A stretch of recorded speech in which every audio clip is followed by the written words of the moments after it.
please welcome Worth Media's Chief Content Officer, Dan Costa. Good morning. How's everybody feeling today? Hopefully not out too late at Boxy Park. It's a great show last night. I'd been to Lake Nona before, earlier, a year ago. I hadn't gone to Boxy Park. We were planning that activation, that activity, and I always liked the idea of it, but I was a little uncertain how it would come off. But I mean, what a wonderful night. Some great conversations, some great music, some great food. So I hope you all enjoyed it. I know I did.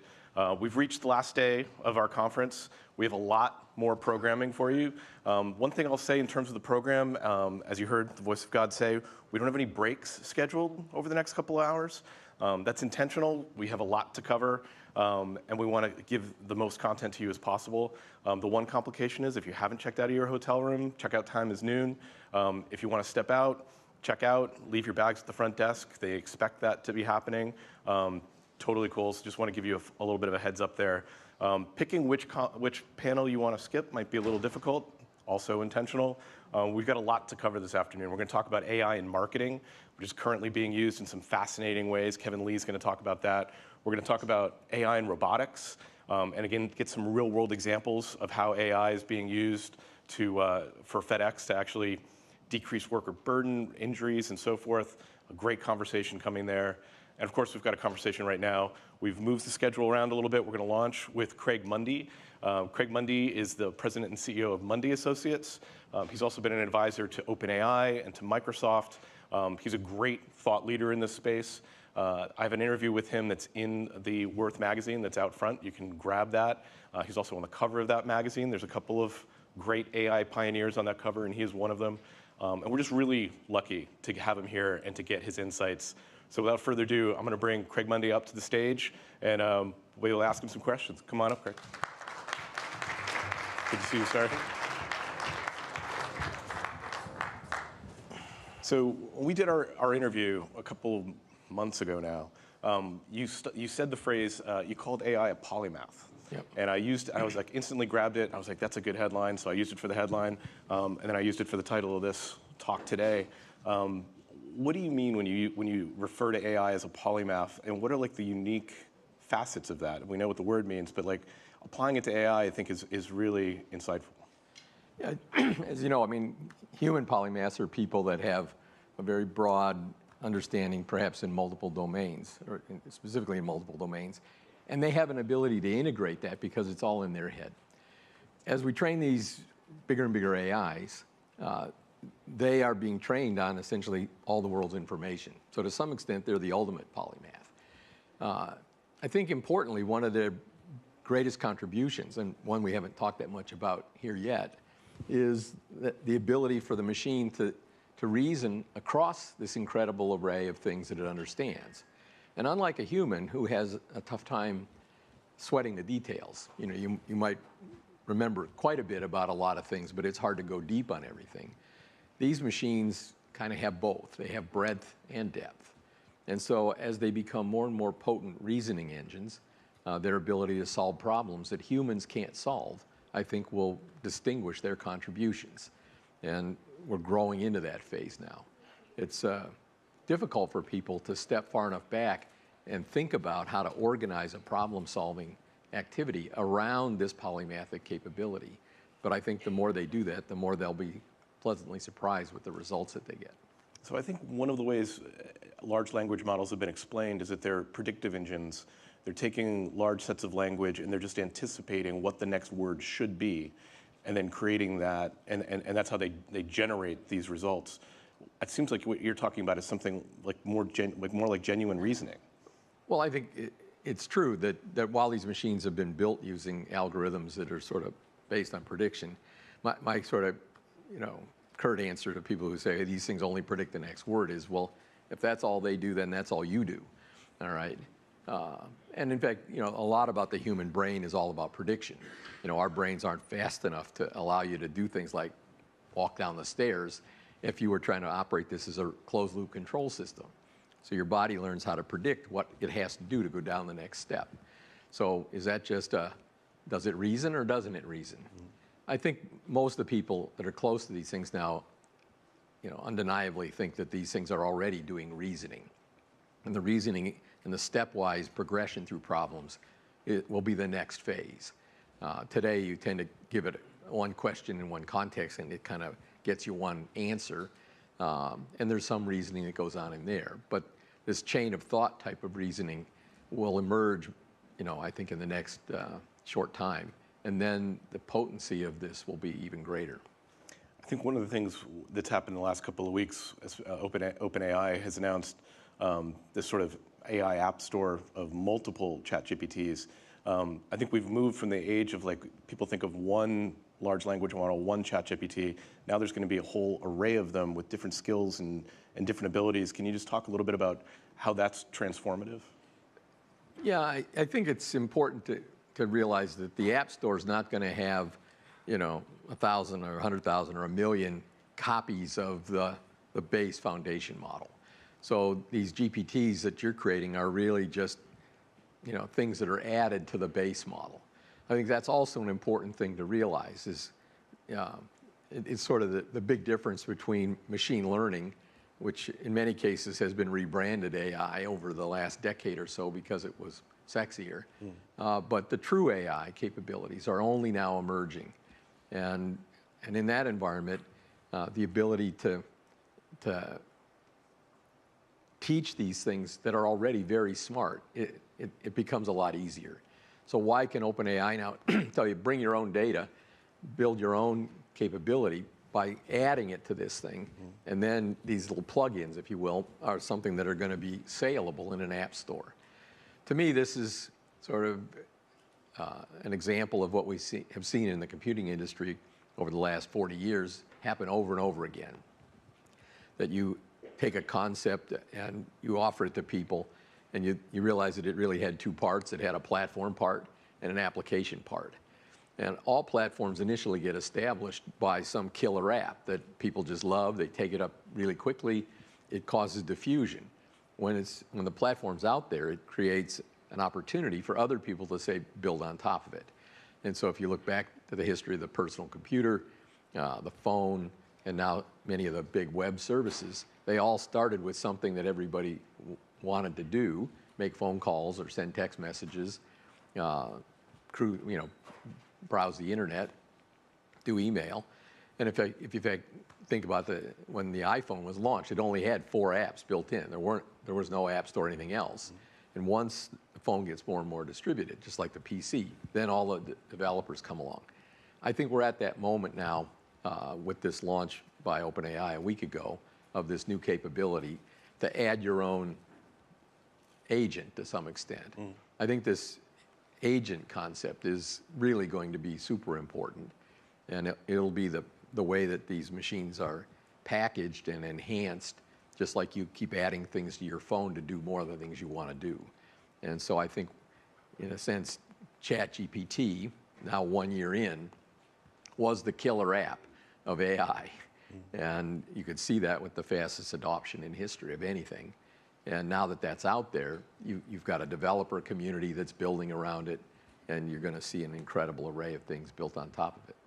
In a lot of these previous technological inflection points, there's a flurry of innovation, there's a lot of players in the market, and then over time, forces consolidate, and you wind up with a few leaders in social media, a few leaders in the platforms. Do you think that we're going to see that same pattern happen in the AI industry, or is it going to be more distributed? I think that in terms of the really potent things, you're going to see a consolidation, but still only a handful. And part of the reason is, despite the progress, it's still really expensive to put these things together and train them.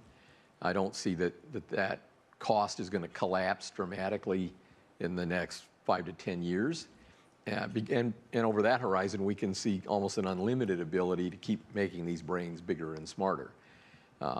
And so, I think there will be lots of little models, and people will try to do them. I think people haven't quite realized yet that if you take a little model that it's just not that smart, so to speak, and you decide you want to teach it something new, it's a bit like starting with a young kid and saying, all right, I want to teach you calculus.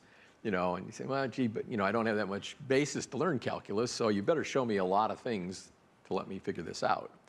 And that's what's been going on for decades in the machine learning space, is that you're training over and over very narrow little models, and it takes a huge amount of data, often labeled data, for it to understand what's signal and what's noise, and then figure out what it is you want it to repeat. When you start with these big models now, it's like starting with somebody who's got a postdoc in several disciplines, and you say, okay, now I want to teach you something at the margin. This person is really smart, has a lot of background, and the amount of stuff you have to give them to get to the next level is much, much smaller. So I think as people both try to tackle bigger problems, they may find that it's a lot easier to get a small amount of high-quality data and add it to a big model at the margin than it is to take and find a lot more data that's perhaps super clean and well labeled in order to facilitate training up littler models. And I think this is one of the big tensions now between people who say, hey, but it's going to be cheap and I'll do this. But that also ignores where we started in the conversation, which is the polymathic nature of these things. If their ultimate real significant contribution comes from this polymathic capability, everybody's not going to be able to retrain their own polymath and then have it do something. And so I think that there'll be a spectrum, but I think people are going to be pleasantly surprised to find how potent the solutions can be when you start always adding them at the margin on top of a very powerful machine. One of the things we've talked around a lot over the last couple of days is the issue of alignment. And I don't think we've used the word enough.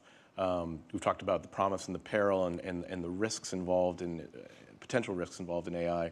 But maybe talk a little bit about how you see the alignment of AI going forward and how we can develop these things in an ethical and safe way. Yeah, I mean, right now I think I put people sort of in three buckets. There's the people who look at this stuff and have been, encouraged to be frightened by it, but are not very close to what's actually going on. And so I describe that as the group that admires the problem but doesn't actually know what to do about it. There's a lot of people involved in the industry who are very concerned about these things. They've articulated that they have concern. And from my vantage point, happily, they're actually doing things about it. If you look at some of the, I'll say the strategic differences, for example, between what the DeepMind people and the OpenAI people started with, I think the DeepMind folks had more of a strategy. It says, as we get this thing and it's going to get smarter and smarter, when it looks like it's getting smart enough to have a problem, then we'll have some people go work on trying to make sure it doesn't have a problem. But we won't give it to anybody until that is done. The OpenAI Microsoft people, on the other hand, took a different approach, which said there's really, at the beginning, two problems. One problem is we don't know what the humans are going to do when they approach this thing. And so the idea that we could anticipate everything is poor. Reciprocally, we think that the society is going to have to adapt to the idea that perhaps machines that are equal or ultimately greater than humans in their intellectual capability are going to arrive. That's never happened in history. It's a fundamental, very profound change. And the idea that the society needed to get exposure to this, I think, was the second part of that. The third part is, I think of as the yet to come part, and it also comes back to this polymathic nature of the machine. Because the polymathic machine will be able to solve problems that humans can neither anticipate or perhaps even understand once the solution is provided, you have a new problem, all right, as it relates to safety and alignment, which is you can't anticipate it. It's like completely something out of the range of your thought. And therefore, the idea that you could write rules for it ahead of time doesn't work. And if it's sort of categorically in a different bucket than anything we've ever seen before, then even things that kind of go at this in some broader constitutional, where Constitution is still writing down, some principles on which you're going to try to govern or control. And so, personally, I've spent a lot of time in the last 3 years focused on exactly this question, which is how do you bring together all of these varied interests, which is the companies themselves, the user community, society, civil society writ large, governments, academia. You have all of these communities, and in the end, they're all going to have to cooperate in order to get an answer to this. And part of the reason for that is that it's got to be a global answer. And right now, you hear different governments talking about this, but you don't see any particular direction. Personally, the way I think that this will be ultimately done is that the AI has to be trained to control itself. Just like you raise your kids and you try to give them good values and mores and rules, and they understand growing up more and more about the rules. You do that in hopes that when they go out into society and do stuff, or encounter new things, that they'll do the right thing. I think ultimately that we have to think of the AIs the same way. The idea that we're going to be able, as humans, to write rules for them, particularly if you really think that some of these threats could be existential. The classic concept of legislation depends on the idea that says, when I see a bad thing, I'll legislate against it and create deterrent from having it happen again. But if it's existential, if it happens once, it's a problem. And so the idea is we have to even be more hardcore about trying to prevent bad things from happening at any scale. And when I think of existential risks, many people seem to want to focus on, is it the species that gets exterminated? I think existential risks can be individual too. If you take these machines and you expose a vulnerable, sort of emotionally vulnerable teenager to them, it's definitely clear that the machine can talk them into a bad space. And if that produces a bad thing for that teenager, that could be no way home. And so I think that the machines have to be able to supervise themselves in any given context and in any class of problems. And so I think the next phase of this will be to take what we've learned by guardrails and constitutional techniques and other things and really start to think, how do we gather this information together in a more global, participatory way? I think many of the leading companies are starting to talk about that and find that. Just recently, a few days ago, OpenAI announced a new program to basically have open data collection about the things that relate to safety and governance. If you look at the Anthropic work, they created the constitutional idea and built that into their system. But they wrote the Constitution. So some people are uncomfortable saying, well, I don't want to just have that Constitution. I want my Constitution. Yeah. And so how that's all going to come to be is unclear. But I see all the major players starting to move in a direction where there's going to be more participation in creating the training materials by which you can ground these machines. The reason I'm hopeful that can be done is there's already a clear requirement and effort in other areas to introduce ground truth information. And the most obvious is in the areas of math, physics, science, biology. Somebody mentioned it yesterday, that the machine can't ignore the laws of physics. But when everything has been introduced to the machine and represented only in probabilistic terms, then that's where you get this hallucinatory behavior, or where, in fact, the machine doesn't know what's absolute truth from what's like high probability truth. And I think that that's being remediated in the technical work that's going on now. And so if we can introduce ground truth information for science, then I personally believe that we'll be able to build on that capability to introduce ground truth information for values, mores, and laws, and thereby have the machine not break those rules, just like they don't break or won't break the laws of nature. And I think through that step, we'll be able to create machines that, as the polymathic nature continues to grow, so will their own ability to adjudicate usage. And I think that's the only ultimate solution. I know you're very involved in areas of medical research, and you think there's some extraordinary potential here. Maybe talk a little bit about that and what is getting you excited. Well, the thing that gets me excited is, human, scientific endeavor in medical biology studies. We now know more about humans at a molecular level than we've ever known before. But the more we know, the more we realize how incredibly complicated human biology is. And so whether you just care about wellness and prevention or cure, or ultimately, trying to improve the human lot in life, I've concluded that human biology is too complicated for humans, but not for the machines. And so if we really aspire to doing a lot of these new things, more or less at a cellular and molecular level, we need a polymathic machine that can actually suss out all the details of human biology and help guide us to the changes we want to make. And whether those changes are, in the short term, the ability to just deal better with health and wellness. I think yesterday somebody was talking about, what if we go to space, and we want to become a spacefaring thing. I think that the downstream issues that the society is going to have to deal with is, I personally think that evolution of humans is over. Going forward, it's all going to be design.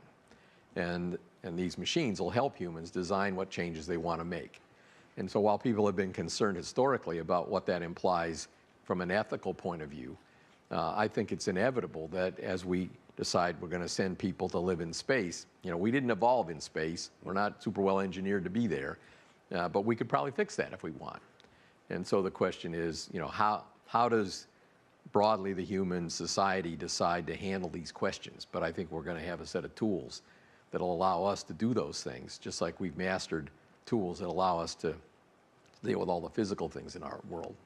I think the amazing thing about the medical developments is that you're going to have the ability to understand the human biology on a macro level, but then you're going to be able to inform it with all of your personal information and have that personalized medicine experience based on your own genetics and epigenetics and Yeah, the really tricky thing is ultimately we're all individuals, but today we don't have a way of doing N of one medicine. I think that will come now through this, the ability to use these machines to understand that and ultimately to prove it. The way we get comfort, safety in medicine today, and we talked about this a little yesterday, is we have the FDA. But what does the FDA do? We do statistical studies on more and more humans to try to figure out whether the risk-reward ratio looks good, and then we'll give it to everybody else. Well, if it's N of one, you can't do that. Therefore, you need to be able to decide safety and efficacy in quantity one solutions and then manufacture that for the individual. Again, I think with these machines, that'll be doable, but it requires a complete rethink. I mean, biology and human biology is an incredibly complicated thing. It's really one of the few areas where we haven't created both a design mechanism, tool chain, and a simulation tool chain. I mean, whether you build buildings, rockets, airplanes, whatever it is, we design them and we test them before we ever build them or fly them. And we need to be able to do that for humans too.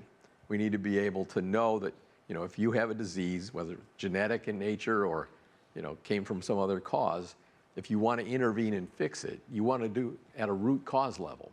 That's what we currently don't do in biology. We're treating symptoms, but we don't have safe ways to treat at the root cause because we don't understand it. And I think that this will perhaps be one of the greatest contributions of AGI as it arrives. Wonderful. Craig, thanks so much for coming in. It was great having you here for the last couple of days. Appreciate it. Thanks, everybody. Thanks again. Please welcome Worth Magazine's Associate Editor, Eva Kraus, and founder of AI for the People, Mutale Nkonde.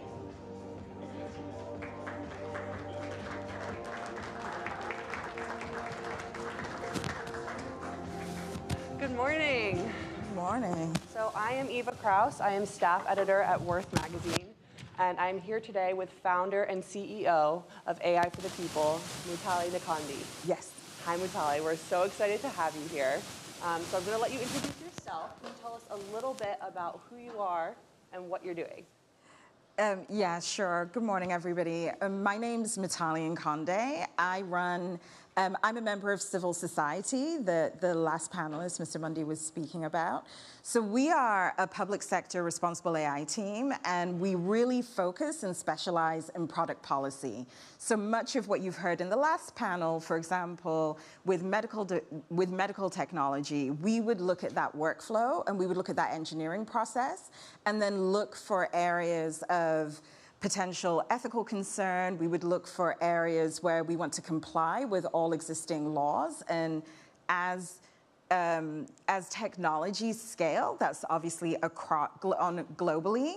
And then we would also look for opportunities, because we do believe that part of the innovation life cycle is that you are sending out safe, responsible, ethical technologies into the marketplace.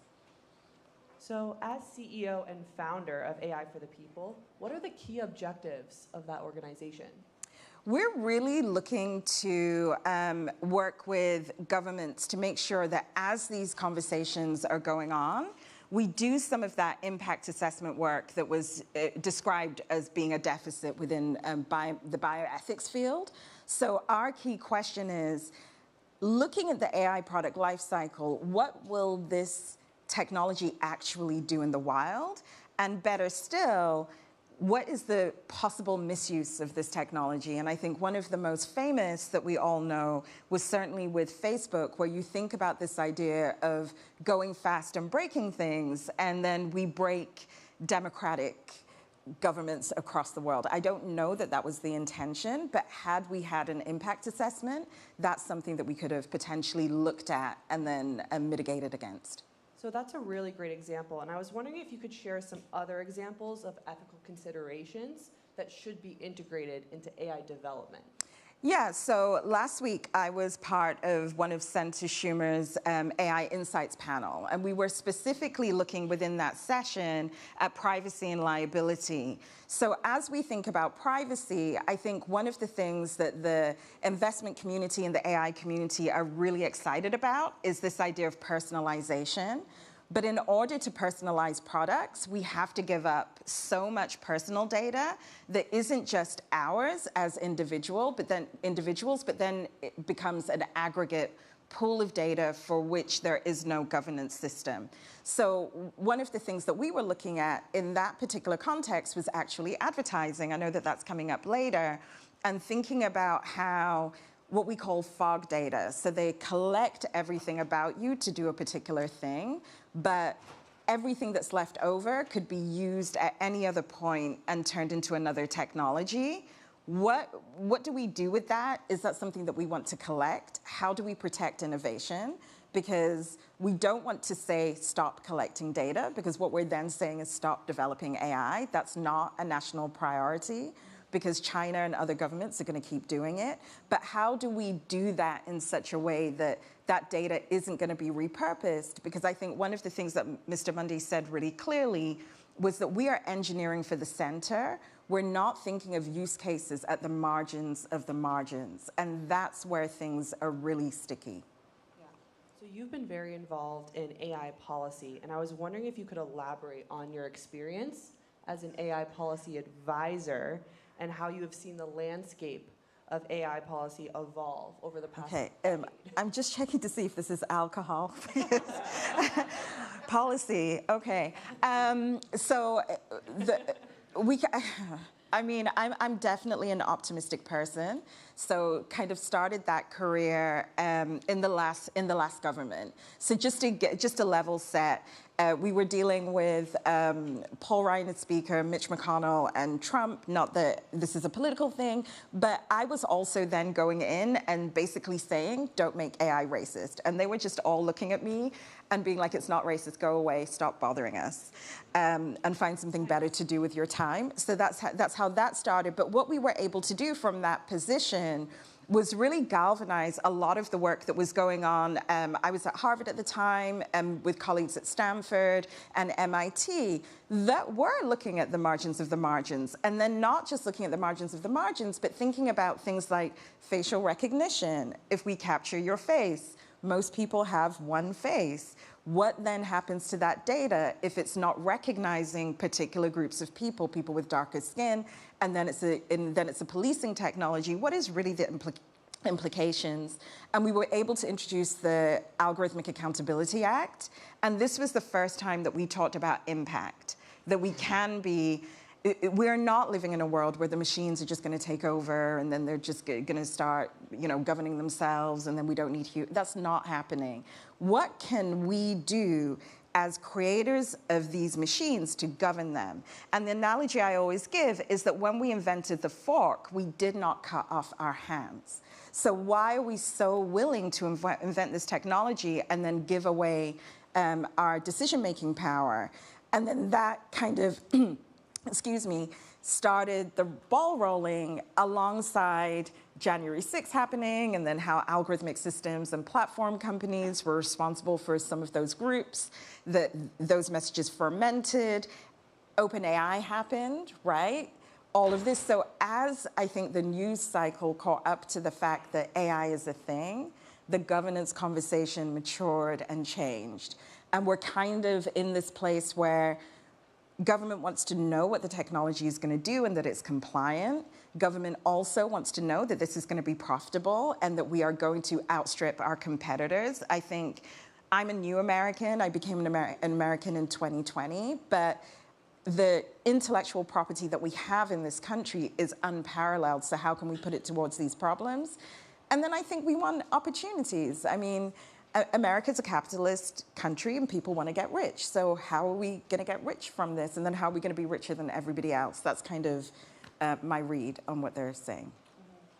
So can we circle back a little bit to the impact of the Algorithmic Accountability Act? Yes. And what that actually provided? Yes, so with the Algorithmic Accountability Act, it provided three basic things. Number one, the algorithms are techno-social, which is an academic word and not easy to say. But what that basically means is that, yes, it is a technology, but we then have to think about its impacts in the same way we think about seatbelts. Or the same way we think about foods and drugs. Like, these are things that can be governed because they have an impact on the American people. Second, that we have the brain power and the capacity to understand these impacts, and that we have to start centering what that means at the margins of the margins. So what does this mean for women? What does this mean for people of color? What does this mean for poor people? What does this mean? And the reason those groups become so pivotal as we think about research and development is that that's where the friction lies. There is very little friction for people whose lives are already easy. So let's think about that. And then I think what the third thing that Algorithmic Accountability Act did globally in terms of our standing on these issues is that America was prepared to act. And at that time, Europe, which is a very heavy regulation environment, were already very far ahead. But what does it look like in a low-touch regulation space to come in and start creating these norms, which will be global norms? So as a business developing AI, what does the Algorithmic Accountability Act force you to do while developing your product? It really forces at the testing and validation stage of the engineering workflow to add additional steps. And this is something that we speak to LPs and VCs all the time, because our strategy is, don't go to the startup because we want innovation. We need to go to the top of the cap table, and then we need to set standards there. So rather than forcing startups to get to market penetration at such a stage, if something like the Algorithmic Accountability Act, and I should say the norms of this act are being adopted across the board, so it's not just this one policy, but if this impact assessment is going to take place, then you have to do a number of different things. You have to first anticipate what's going to happen across the product life cycle. And that means you have to diversify your teams. I heard in the last panel that it's absolutely impossible to anticipate every problem. But if you have different types of human beings with different experiences and different types of problems, that's a very easy fix for that problem. The next thing that they would have to do is then decide what to govern. If something is low stakes, I don't think that anybody's talking about heavy regulation for an AI technology that's regenerating kidneys, right? I think that we all agree that that's a great use case. But if we are creating weapons, then maybe we want to regulate that. So then becoming domain specific. Or maybe even deciding who gets those generated kidneys as well. Well, that's where the governance question would come in, it's who gets the kidney, what are the inputs for that? In the medical field, one of the things that you'll often find is that AI systems are optimized for cost. And it actually, in aggregate, costs more to treat Black people because Black people are less likely to have health care in the first place. They're showing up sicker. They need different types of help. This is in aggregate, not everybody. Therefore, they're less likely by AI systems in the way that we're training them right now to get that care. And there's huge amounts of peer review data around that. So that's where the governance case would come in. And then lastly, I wrote an article for Harvard Business Review in 2019, and my basic argument was your marketing point could be being a responsible AI company, and everybody laughed at this. They were like, oh my God, Debbie Downer, here she comes again with trying to make things good. She doesn't want us to make any money. And the only company that wrote back to me were Apple. And the reason that I got an email from Apple's marketing team, and I ended up doing some work with them, was that their point of market difference is their privacy policy.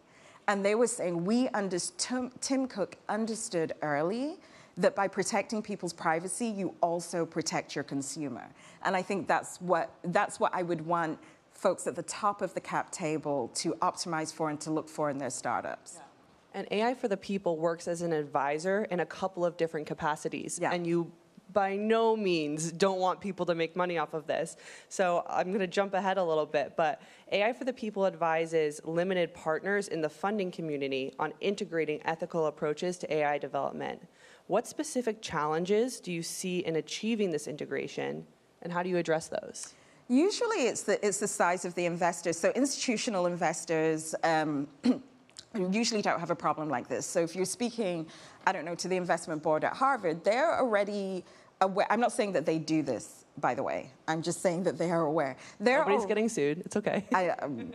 I mean, who isn't? But, but they at least have the language around ethics here. And these are real questions as we look at our political, our political landscape. Family offices, depending on which family office you are, they may be optimized to make investment decisions that they believe that their family wants to advance good. But I think where we get friction is where we're in funding communities where all they want is capitalization, and there's just no way to move that forward. So what we have to do is to move the market forward and to move the governance forward and then drag them along. You are a very effective communicator in this space, and I was wondering if you have any specific techniques when addressing a very broad audience on this subject. I think you just have to keep it very simple. I think that many of us in my space really want you to believe that we're the smartest people on earth. Take it from me, I have worked in all the major companies. I'm Ivy League to the ground, not so. I think what you have to do is to make people understand three basic things. AI technologies is a form of computing. That's where the machine comes in. They are trained. These are not innate. They do not have values. They do not have politics. The outputs that they have are due to the way that they're trained by people who are imperfect. And we train our imperfections into those systems. And they can process, they can think faster than anything that we have ever known. This is a tremendous opportunity, and there is the tremendous opportunity to get it right. And I think if you just kind of stay in those three places, then the audience will take you deeper. Yeah. And AI for the People is definitely involved in the latter case of trying to get it right. And one of the ways you guys are doing that is by partnering or advising the UN Business Technology Project. Yeah. And I was wondering if you could tell us a little bit about that partnership and how that organization is shaping global AI policies. Yeah, so the UN Business and Technology Project is part of the Human Rights Council. And basically what they decided was that they were going to create a partnership across all major platform companies. And then they were looking at 3 or 4, in the US at least, 3 or 4 key partners in civil society that have a particular niche. And what we did when OpenAI was so hugely adopted was thinking about when you have an AI system that has the capacity to generate something else, how do we deal with these friction points? How do we deal with potential bad use cases? Then how do we create those standards and then communicate to government? And I think one of the most interesting things, at least for me, is interfacing with colleagues that are not from democracies. So my colleagues from Singapore, my colleagues from China, my colleagues across the MENA system, where when they think about how they're governing their systems, it's very, very top down. Whereas the beauty of our system is that you can get people from the ground up to create standards. And I'm behind NDA, so that's all. That's it. So I want to focus in a little bit more on some of the challenges that you're currently working to address. So I was wondering if you could share with us, I know we're running out of time, but what are a couple of the top most pressing ethical challenges facing AI development today, and how can policymakers address those effectively? I would say that we're running out, so I'll only speak about privacy. I would say that the biggest challenge that we're facing is creating this balancing act between maintaining privacy of the individual and aggregate privacy and development. As it stands, we could have third-party data brokers that could buy all our American data and then sell it to hostile nations. That is a huge problem. I know. I mean, it's a big one. It's not small. And that's a huge crisis. So it's not, does somebody know that I'm coming to their door because of my Ring doorbell, or is my voice being captured because the bank randomly wants to capture my voice? Don't do that. Say no. There's no reason for that. These are banks. They don't need your voice. Don't do it. But these are much, much bigger pressing concerns, because if they have our data, then what are they doing with it? And I think the way that we're trying to parse that out is developing rules that will be protective, but developing rules that are not going to inhibit. Because the last thing that we want to do is inhibit. And then on top of that, not everybody has equal access to privacy. If you are in a situation where you are on government subsidy for whatever reason, or you are involved in a governmental process, your data is already held by that. There's nothing protecting it. If you are a social media user, you're already giving away your data. There's nothing protecting it. And are there cases for when people actually want to sell their data, share their data, trade their data? We still, I don't think, have quite understood. Like, everybody might not be me. I'm very protective of my data. But if you're not, this is a free country, and you should have that right to figure out how you deal with it. I think there's a little bit of a joke of like, they can have my data. It's fine. I'm getting, cookie ads and all of that stuff. But it's actually a very serious problem. Yeah. When you take it at scale. It's a huge problem when you take it at scale. And I think for practitioners, I'll never forget, I signed up to a gym, and I went, and they were like, "Hi, Sally." And I was like, "Hi," and then I realized I'd used a completely different name, completely different address, because I just felt, when I looked at the questionnaire, as somebody who builds these products, I did not know why, for me to go and do a squat, they needed all of this information. I was like, I don't think so. Oh my gosh. So we talked a little bit about the intersection of policy and AI development, and we don't have that much time left, but I was wondering what you would tell individuals and investors about how to stay on top of these trends and help push the needle forward. The last thing I would say, certainly to anybody, and investors included, is that if you are optimizing to get your product into every single person's hand, then make it safe for every single person. And make sure that the people that you invest in are asking those key questions. Thank you so much, Mutale. You're incredible.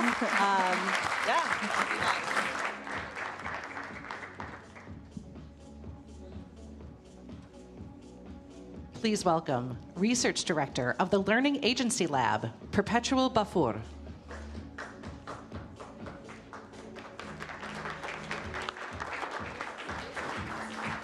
right, good morning, everyone. Can you hear me?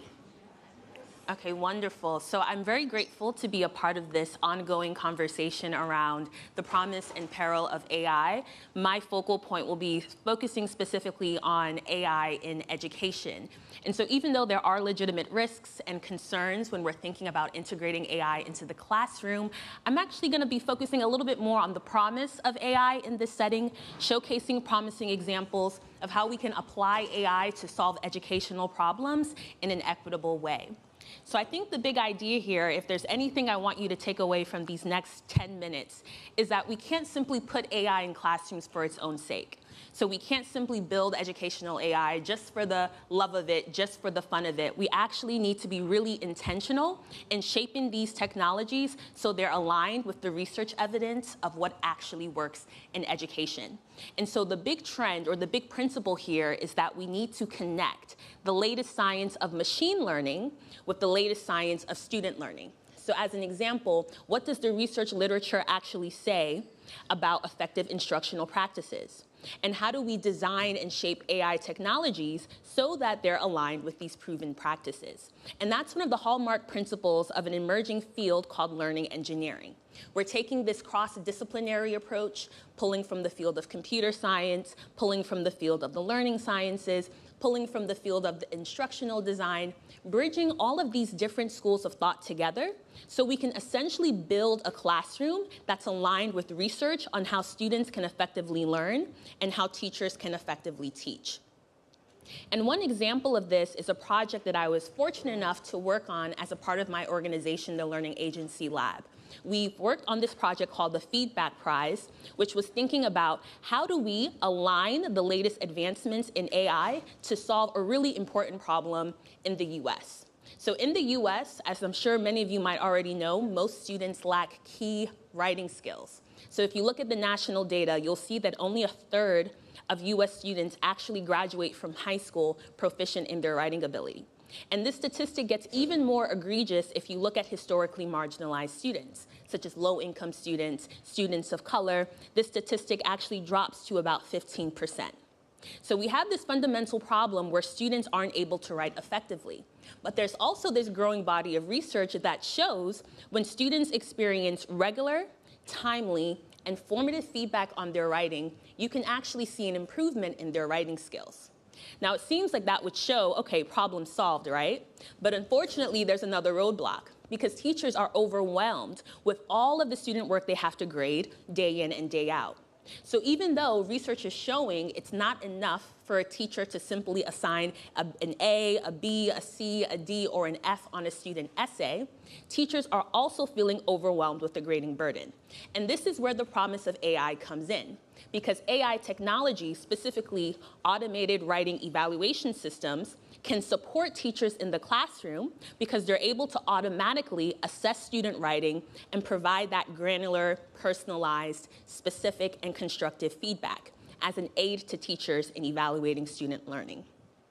So we recognize that machine learning held great promise in helping teachers evaluate student writing. And so what we decided to do was we wanted to be a part of facilitating innovation in automatic writing evaluation and assisted writing feedback tools through this project to basically make data sets and algorithms that can improve assisted writing feedback tools open access, open source. And a reason why this is a key principle in the educational arena is because if we believe education is fundamentally a public good, then educational AI should also fundamentally be a public good. And so if we create a space, a platform where different education-focused organizations, whether you're an underfunded school district in Texas or a small edtech startup in Rwanda, you all have access to these high-quality, AI-powered learning resources in spite of your resource and budget constraints. So what we did was we first curated a data set of real student essays, hundreds of thousands of student writing from across the nation. We then curated a smaller subset of essays that could adequately represent different student populations. We made sure the data set was attached to robust demographic information, like the student's race, their ethnicity, their gender, their grade level, their English language learner status, their special needs status, because this data was going to be important later on in evaluating the AI systems for bias and fairness. We then worked with researchers and teachers to create a scheme for annotating the data for different elements of student arguments. And this was important that it was a collaborative approach to keep teachers in the loop so that they can actually make sure these AI technologies are actually doing what will help them in their work. After we annotated the data set, we organized these public competitions on Kaggle.com, a major platform for data scientists, and we basically set up a public challenge where machine learning experts across the globe had to compete to train AI models on our data set to evaluate the student essays. And we had pretty impressive results. The resulting solutions were able to mimic a trained human rater in taking an essay, breaking it down into smaller chunks, and evaluating each element of a student's argument for its effectiveness. And now these algorithms are public, they're accessible, different platforms, digital learning platforms, edtech startups have access to integrate these algorithms in their tools. So that's one example, pulling on our values and thinking about democratizing access, collaboration, and building these AI technologies. Another important trend, as I'm sure many of you might also be aware of, is tuning these latest generative AI tools like ChatGPT for education-specific use cases. Now, some of my slides might be a little bit out of date, as I'm sure we have discovered the introduction of GPTs by OpenAI and the GPT store. But I think it's also important to showcase an example of how if we take these off-the-shelf tools like ChatGPT, we can't simply then put it in the hands of teachers and students, because the ChatGPT's general knowledge base is the internet, which is full of biased, inaccurate, and incomplete information about what actually works in education. So a few months ago, before GPTs and GPT Store, the big tool and framework for building applications on top of large language models was LangChain. And what we decided to do was we decided to create a special version of ChatGPT that was connected to the largest body of research literature backed by the Federal Education Agency on what actually works in education practice, programs, and policy. And we decided to customize ChatGPT in order to give evidence-based education advice to teachers, administrators, and policymakers. It was very easy to build, once again, showing how AI can be used in an accessible and equitable way. And we were able to have a decent prototype that could actually pull from research evidence of what actually works in education and give meaningful guidance to teachers and administrators from topics ranging from school discipline to school turnaround initiatives and improvement. And so I think overall, in thinking about how we want to leverage what's happening right now in AI and NLP, we have to use these generative AI tools, whether they be ChatGPT or Claude or Bard, and we have to continually give them exposure to high-quality educational data, high-quality research evidence of what actually works in different settings, in different contexts, and for different populations in order to see meaningful results, which in this slide you can see an example of how the chatbot is able to pull from its new custom knowledge base in giving advice. And so I think overall, to conclude, I'm a big educational AI optimist. I believe in the good news of AI in education, and so I do believe predictive and generative AI hold great promise in enhancing educational outcomes, but they need to follow certain key principles. One, the value of equity.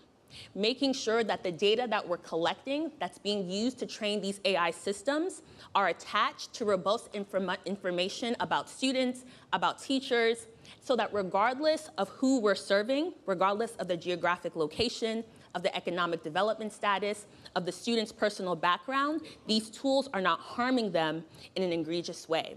We also need to make sure these AI technologies are aligned with the evidence on what actually works in education, and that we're connecting people across disciplines, across fields, with a teacher, an education researcher, a technologist, an instructional designer, so that we can engineer a classroom that is not just having technologically cool, trendy, or glamorous tools for students to play with, but we're actually creating a learning experience that can improve educational outcomes. Yep, so overall, I'm really excited to talk more about this work, and thank you all for this opportunity to share.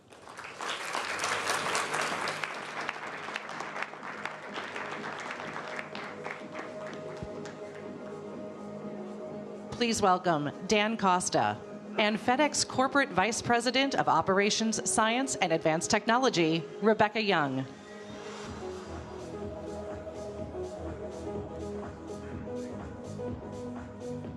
Wow. What a great presentation. I'm just gonna, Amazing. Amazing, right? As a point of housekeeping, we're moving fast. We're covering a lot of ground. If you have questions or comments, make a note, write them down. We're going to end the session today with a town hall in which we can have one room-wide conversation about what we've learned, what we haven't learned, what we'd still like to learn. So that is coming on the program. But now let's pivot from education to robots. Rebecca, we're talking a lot about the promise and the peril, and you definitely come down on the promise side of AI. But I think your motivations and your history and your reason why is different from a lot of other people. So maybe talk a little bit about how you found yourself in this role, working for FedEx and managing a robot fleet.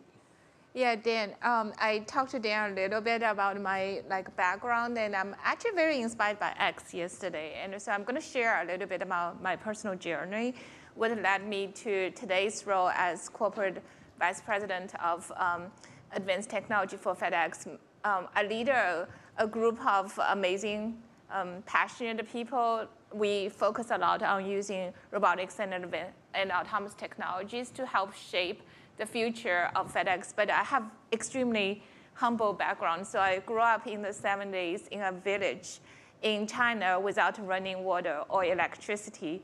So it's dirt floor, oil, like a wicked lamp, no technology. And I also battled dyslexia for undiagnosed. So it was very hard for me at the beginning, but I found my way to graduate as an English major from an elite Chinese university, which is Fudan, and then embrace the early 90s when China opened up to the world, and find my way to the US with 2 pieces of luggage, $100, and a scholarship to University of Maryland, College Park. So it's amazing that in my MBA time, I actually interned at FedEx, that's in '98, as a marketing intern. And I really loved the business because to me, it's connecting people with possibilities. And for FedEx, we move a ton of those shipments. Actually today, 14.5 million, I actually want to repeat, 14.5 million daily shipments and throughout the world. So for me, that mission is amazing, to connect the world of commerce, to send beautiful flowers on special occasions, to move vaccines, and to actually even move pandas, like back and forth. So it's amazing business, a lot to learn. So I kind of grew up my career at FedEx, and I was inspired by our founder, Mr. Smith, to get into autonomous technology in 2015. So completely switching from marketing to the advanced technology space, and also fell in love with robotics. And so today I have my role. So it's a little bit like a different profile than most of the technologies here. Yeah, we've had a lot of conversations about ChatGPT. The thing is, everybody can use ChatGPT, so they're familiar with it. But we're going to talk about robots and sort of the physical nature and the physical manifestation of all these AI technologies. Before we do that, we've got a video where we can actually show you what they look like in action. So maybe we roll that video, and then we'll come back and talk after it. Yeah, sounds great.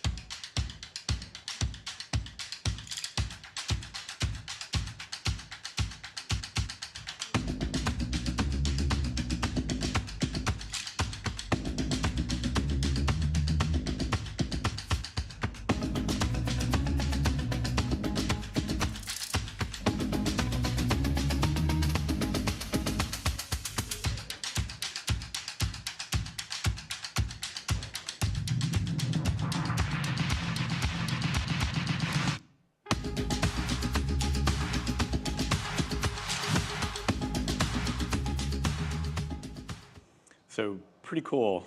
I have to say that video is a little triggering for me because in college, I was telling you this, I worked one night at Roadway Packaging Service loading trucks on the night shift from 11 to 6 a.m. in the morning. Absolutely exhausting and something I was very, very poor at and incredibly stressful in a weird way. I mean, it was my first day on the job. I don't think I came back for the second day. Well, you still had an amazing career. Yeah, it was a very afterwards. brief career in packaging.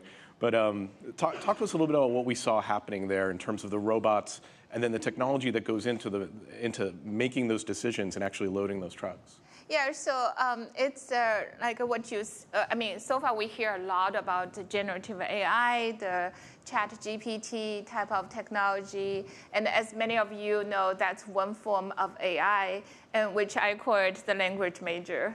And what we are doing a lot on the robotics front to move physical aspect of the shipments is more like what I consider math major of the AI, and very much centered around high algorithms and math algorithms, and also the computer vision. So when we look at how, as a big corporation, we should embark on a journey about robotics, we don't start with technology, and we start very much, first of all, with the problem we're trying to solve for.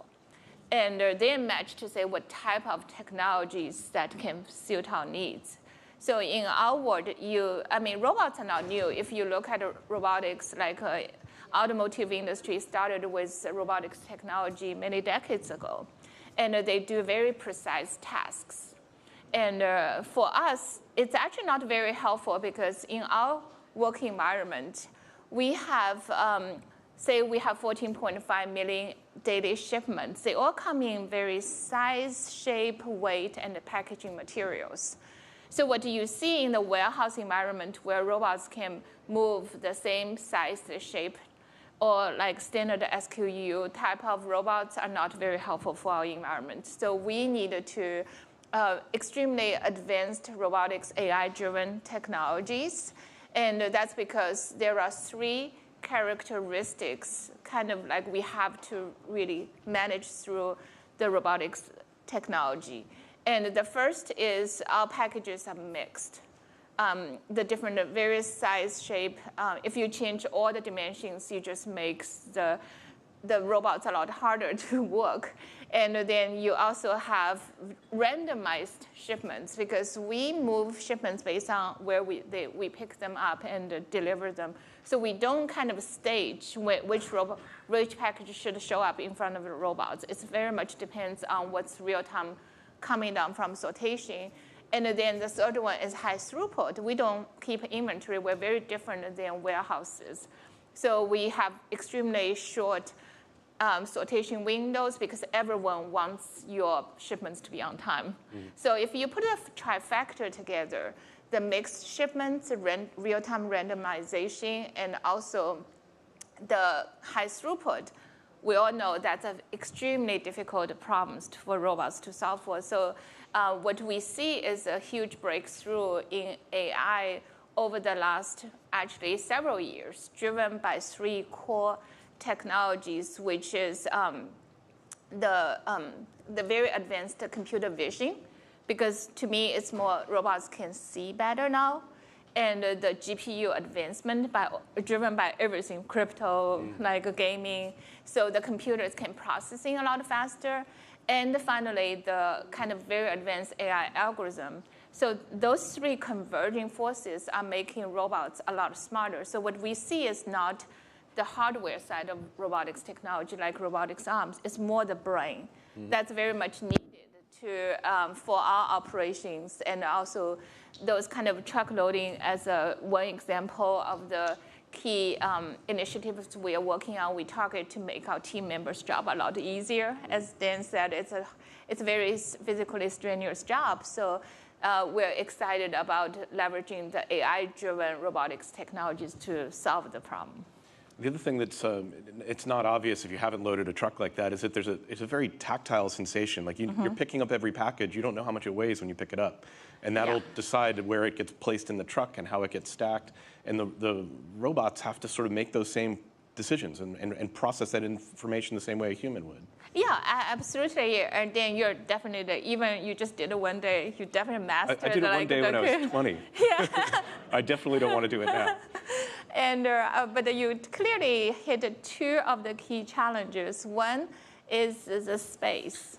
Because if you look at the truck, like how you stack up the kind of like space, fully utilize the cubes is a very major decision. So for humans, it's like playing Tetris. Like rolling truck is more like a combining a workout with playing Tetris. So you pick up a package, depends on size and weight. You have to like determine like the ideal location inside the trailer. And that's the same like challenge for the robots because depends on the weight. You put the heaviest stuff at the bottom. If you load it on the top, it's going to crumple the whole wall as well as cause damages. And so for robots, they have to combine the advanced computer vision as well as a sense of touch. So first of all, you needed to, for robots, that's why I said it's a combination of three forces. Technology really matters. It's the way robots see the shipments, so the dimensions and the size and shape. So they actually have generative wall building like within 500 milliseconds and go through billions of combinations to see where they should place it to optimize the placement. And at the same time, it's a sense of touch, which actually needed to happen is knowing and sensing the weight of the shipment and the packaging, so you put it in like just the right amount of force on that. So it's a very advanced force control, like mechanism that if you understand how much force to place it and where to place it, and those kind of very advanced decisions differentiate the next generation smart AI-based robots versus like previously more the precision-driven. So it's counterintuitive. Like precision in robotics technology is easier than imprecision. Yeah, because you have to manage for the imprecision. Correct. And the unknown. And we've actually heard that come up a bunch of different times in terms of that area for play. The other key thing about these types of automation projects is that there's huge safety implications because we don't think about when we ship packages, we only see the arrival and departure. The truth of the matter is there's lots of people involved to make that happen along the way, and it's a hard job, and there are safety considerations for a company as big as FedEx. Can you talk a little bit about how you view safety and how you're putting the workers into that equation? Yeah, so safety, at FedEx, we have our key goal, which is safety first. So in our operations, because we move a lot of packages, we have a lot of equipment, a lot of facilities. So we always view anything we introduce to our system, we have to fully test it, and it has to integrate into our operating environment, and our team members needed to know what to do with it. So that's one a design principle is the robotics operation has to be 100% safe. And the second part is we have to engage our frontline and our team members in the design. So very much it's like when we do innovation, it's very hard to have an innovation and we do it in the lab and work with startups and then go to operations like, hey, here you go. That's a solution for you. And we learned that's not the most effective way. The most effective way is actually invite the team members who will be using it. Because, for example, how the robotics rover need to safely navigate into the trailer and how that it should navigate outside the trailer that wouldn't cause any accident, and what kind of sensors, what kind of LiDAR needs to be there. So if there's an emergency, someone was not paying attention, it needs to immediately come to a stop. And so all of those mechanisms we very much build into the design. Like Craig mentioned, for AI, you have to have built-in control systems, and that's very much our design principle is to actually build the safety into the design and making sure that the principle is the safety first. It's actually, as I'm thinking back on the video is almost, it's a video of the robots, so it focuses on the robots, but in the real world, there would be people in that environment that are interacting, and therefore the process needs to be designed around them as much as the robots themselves.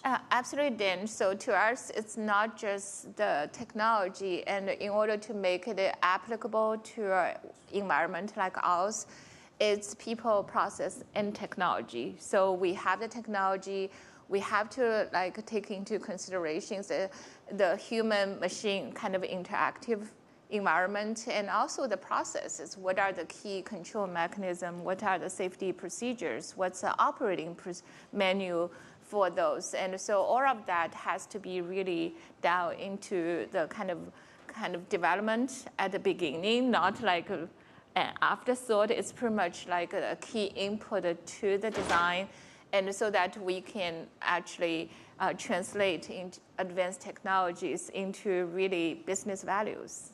We've seen loading of the truck and sort of understand how the robots can operate in a warehouse.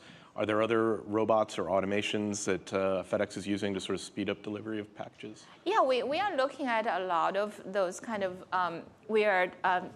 we test a lot of, like we are working on palletization, depalletization type of robots. We also looking at trailer unloading. What you see is the trailer loading, but there's also a pretty taxing part, which is you have to move all the packages out of the trailer and put on the conveyor belt for sortation, right? So the key principle when we look at it is the job is very strenuous in nature and it's less desirable by our team members. So I said at the beginning, we don't start with the technology, see which one is cool, and it's like a hammer.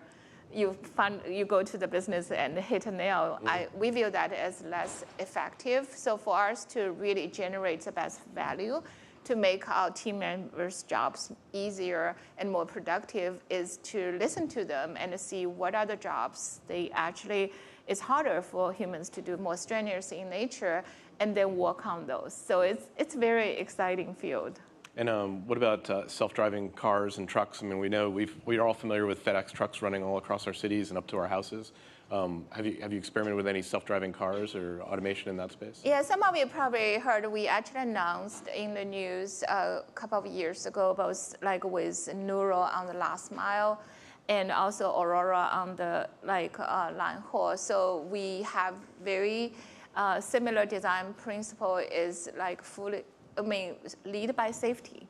Mm-hmm. And that's why in the Aurora's case, we not only team up with them, but we also team up with OEMs, because FedEx has lots of planes. As a matter of fact, we have 700 planes. And planes can actually, a lot of times, like they can fly and land, take off themselves. But we actually learned from that is you need to build secondary, tertiary safety procedures, even for autopilot. And that's the same principle when it comes to autonomous vehicles. And it's not just about autonomous technology from the kind of technology companies. And we also see that a huge need to involve OEMs, because redundancy in the vehicle base is critical, redundant braking, redundant steering, redundant power source, so that all of those has to be integrated to making sure the technology is actually safe to operate and have plenty of tests on the road. What are you excited about? And you've got access to your own research labs. You see what's coming down the pike. What technologies are you excited about that you think are going to be really transformative? I actually think AI in general, I mean, we are just at the tip of the iceberg. So coming back to your first question, I'm definitely seeing the promises. I mean, while we have to be thoughtful and responsible in managing the risk side, but overall, just the promise to unleash a lot of power to transform the way we actually can operate in the future, improve the safety, efficiency, productivity, and just like that's what I'm super excited about in the future. Excellent. Well, I'm sure people have questions for you. We're going to save them for the town hall, which is coming up very soon. But Rebecca, thanks so much for joining us. This has been great. Thank you so much. A pleasure to be here.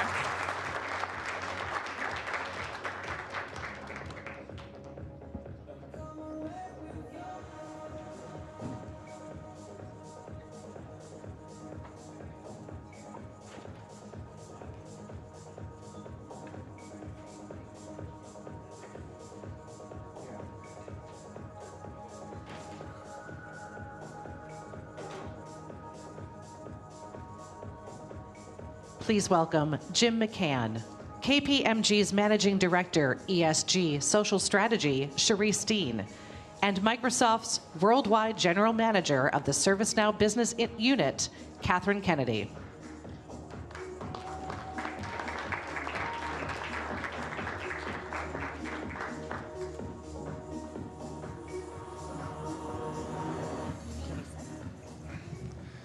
That was some interesting panel we just had on, huh? Cherise got to spend some time with Rebecca last night. We just marvel at her personal story, huh?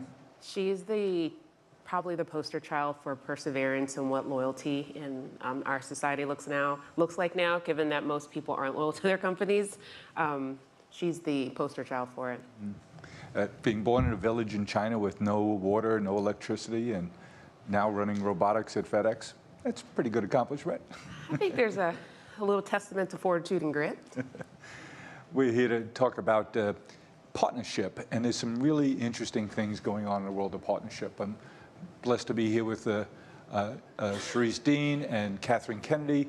Catherine Kennedy's with a little company called Microsoft, and Cherise is with another little company called KPMG. And they're all about partnership and interesting things we've heard over the last couple of days about KPMG's big partnership with Microsoft and the different things you're working on. And of course, Microsoft shook the world up earlier this year with their long-time partnership and investment in OpenAI, and then the introduction of ChatGPT with OpenAI. And I think it was really interesting. Craig didn't get to it this morning, but he told me a little bit ago that OpenAI has a different corporate structure. You can't really buy the company, and it was designed that way. So Microsoft has invested $10 billion in OpenAI and owns 0% of the company. But they got access to the technology, and that's what you guys are busy doing now with one another and with your client set. And Catherine, you work with one company you're focused on, which is ServiceNow. That's right. And tell us what your job is at servicing ServiceNow and how important a role AI is playing there. Yeah, absolutely. As you all know, ChatGPT, OpenAI, it's everywhere, right? So it's everywhere in our business right now. So what I specifically do is I run the business unit with ServiceNow within Microsoft. And what that means is we actually co-innovate with this partnership. And so AI is at the forefront of a lot of what we're doing right now. We also build together. So on each other's platforms, we're customers of each other. We also go to market together. So I oversee all of the marketing, all of the co-innovation, and then all of our sales together. So what does that mean, you go to market together? What is you creating products together? Yes, we will create products together, integrations together, and then we'll go to market together. So anywhere you see Microsoft and ServiceNow together, that usually comes from my team. And Cherise, you've been on all sides of KPMG. You described yourself as a geek, which I think is a mischaracterization, but you've been on the delivery of services side, you've been on the tech side, and then only recently moved over to be the social lead for ESG efforts across the platform. And I have to betray a point of view, at least, probably a prejudice, and that is when big-time corporate Western world decides that something should happen, it generally happens. So it can be mandated, yes, but I think you two represent two different companies that have made a deliberate choice to make sure good things happen culturally and socially. And of course, that spills into the AI world. We heard from Craig earlier about how AI will probably best be governed. And I think what you guys are doing is an epitome of not only bringing science to the table and to your customers in a very prudent and practical way, but being really conscious of the social consequences of that. Give us a little bit of what your new world is like, being the U.S. social lead for ESG efforts. I think my new world is utopic for me. And the reason why is because I have always worked in for-profit spaces, except when I did work for the government, and that was my first job coming out of college. And it was for another firm with one less letter. And when I was thinking about how I wanted to leave the world and being a mother and having kids, I started really thinking about like what legacy looked like and what I wanted to be known for and what legacy that my kids would be able to uphold. And so that really shifted my mindset as it related to what I was doing, right? So being coming out of school, working in tech, and delivering for clients across the world, I thought that I had the best of the best from a corporate standpoint.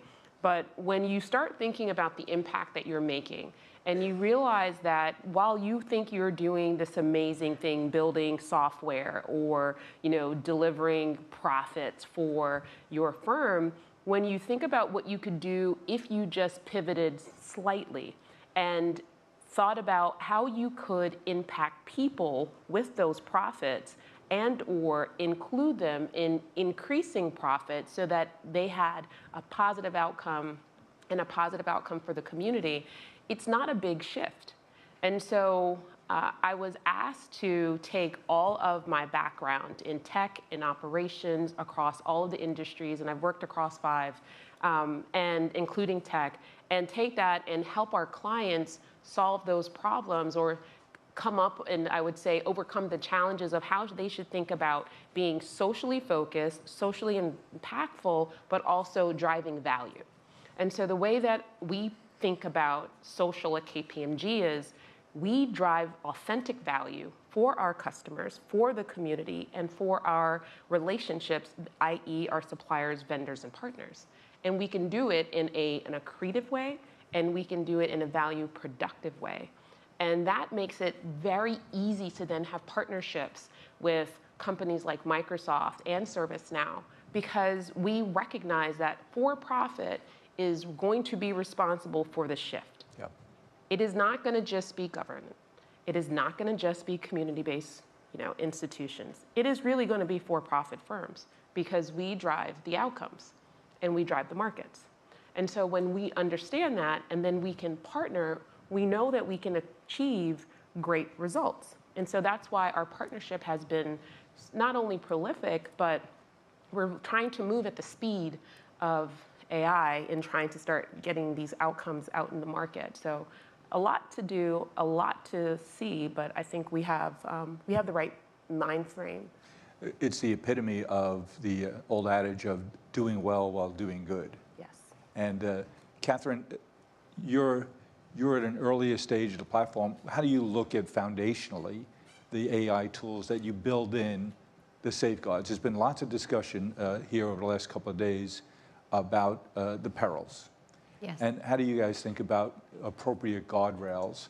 I think collectively what you're doing, which is saying, hey, we need to do this, and without hurting our profit potential in any way, we can also do good. How do you think about the guardrails to make sure that is the case for you, your clients, and the products you deploy?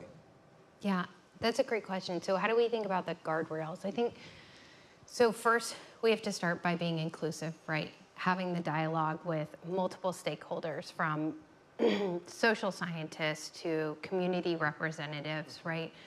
Including everybody, AI specialists as well, right, in this conversation, right? There's so many different people that are impacted, right, and so many different communities that are impacted. So we have to be thoughtful about all of the different scenarios.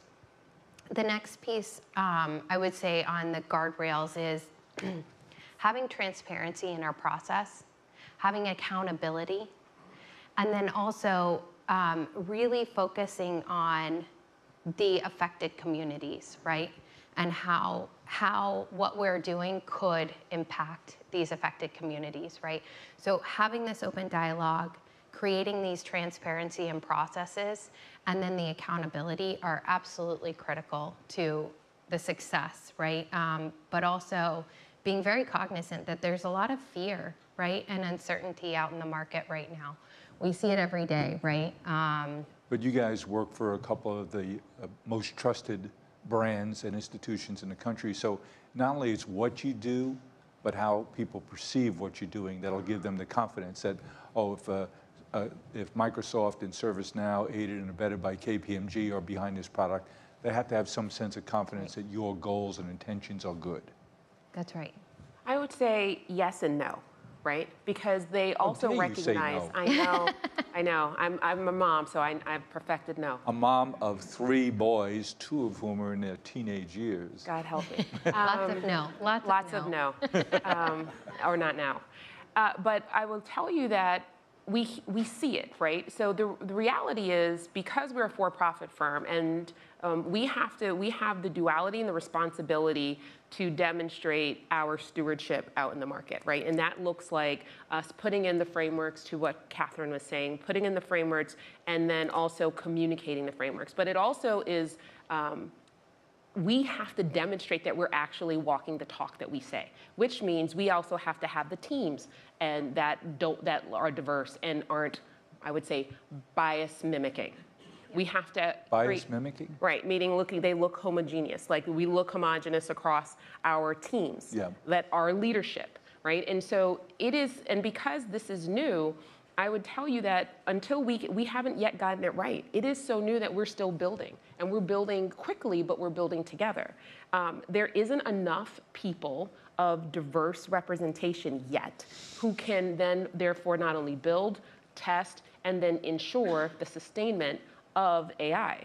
And so when you know that to be true, you can't necessarily, I would say, transparently go out and vouch and say we are, we have the most unbiased. What we can say is we have the framework. We're the least biased? We're going to attest to ensuring that the bias that we identify, we remediate, that we can tell you where it is. So intention is what you want to project. Intentionality, transparency, accountability, right, and trust, because that's where the trust comes in. So we never attest to be and know how to do everything right, but what we attest to be is truthful and honest, and then tell you where it could be wrong and what we will do to remediate it.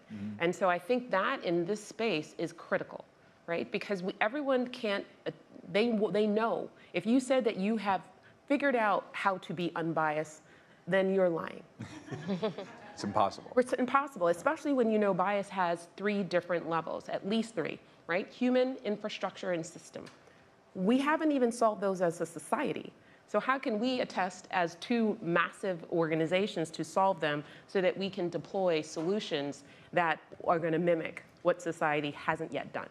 Well, it seems like you'd have to start a lot earlier in life than at the hiring process. Correct. And we heard a lot this morning about the education systems. Catherine, you live here in the Orlando community. You're a boomeranger, not a boomer, but a boomeranger. That is, you were with Microsoft, you went to Salesforce, you're back at Microsoft. Yes. Do you see interesting things going on in education from a foundational point of view in terms of deploying these technologies? We were chatting, Charisse, on the phone about some interesting things I see going on with tutoring using AI, where it can actually be much more effective than a one-on-one tutor, and that really surprised me. Are you seeing anything interesting going on in the education space? Yeah, absolutely. So we're seeing a lot of different use cases, right? And so some are successful, some are not. And the more we're transparent and we're also providing the reports and the case studies on what we've done or what we've tested, the more trust we're going to build within the community. And so, yes, we are testing. Yes, we are deploying this technology at scale. So you may have seen this week is Ignite for Microsoft. For those of you that don't know, this is one of our biggest customer conferences out in Seattle, Washington. And we're announcing a lot around... Is there a reason you're not going? Can't really fly right now. But yes, so I'm not going. I'm expecting, and I've hit the threshold on flying, so I'm not allowed to fly anymore. So what goes on at Ignite now this week? Yeah, Big and so stuff? Ignite is our biggest customer conference, and it's AI Copilot everything. So we've now started integrating our AI Copilot in M365 and the various platforms that we have, like Dynamics 365 and so forth.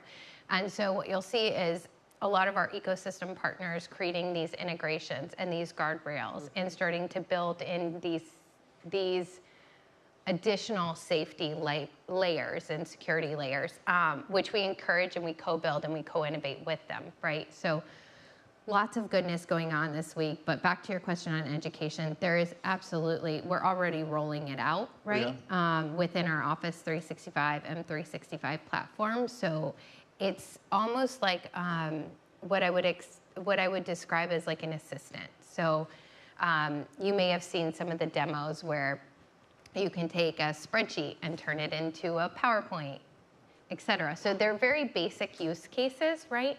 But AI is pervasive. We use it in our everyday life. Like every time you turn on Netflix, every recommendation is AI powered, right? So back to education, these kids are using it already, yeah. Right? It's pervasive in our everyday life. They have to have access, though. But you have to have access, yes. It has the potential, it seems, to be the great equalizer. Yes. But they have to have access. And that's Satya's dream. Yep. You're hitting right square on the dream. Satya, the Satya CEO Nadella, of Microsoft. the CEO of Microsoft, yes.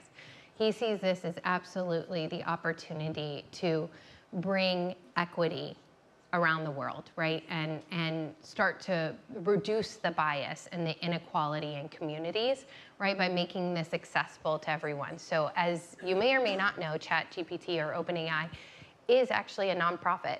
It's a $9 billion nonprofit valuation, but it's a nonprofit nonetheless, right? To make this technology accessible to everyone and anyone. Now, that comes with risk, right? And so we have to be really, really careful and thoughtful about how we start to govern and how we start to put those guardrails that you said, right? And be more transparent about the processes and how we develop this technology, how we test this technology. And then also just the accountability, right? I think we've all been watching these stories out there right now about the federal government asking, what do we do, right? How do we start to protect this? And Microsoft is absolutely in those conversations and absolutely at the table pushing for the accountability, right, and the transparency. I think it's terrific. It has such promise to it. Charisse, when you go home and you chat with those three little guys of yours, something recently that you would brag to them about that's going on in your work? So I had the privilege, it is a privilege to bring your children to a conference recently, a technology conference, and they were able to see a bunch of founders actually pitch. And AI was obviously one of the most, I would say every single new startup had a component of AI. And my 15-year-old said, you know, he's like, one, this is cool, which was like 5 stars as an adult or a parent. He spoke to you? He spoke. Yeah. Unwillingly, willingly. He said, this is actually really cool.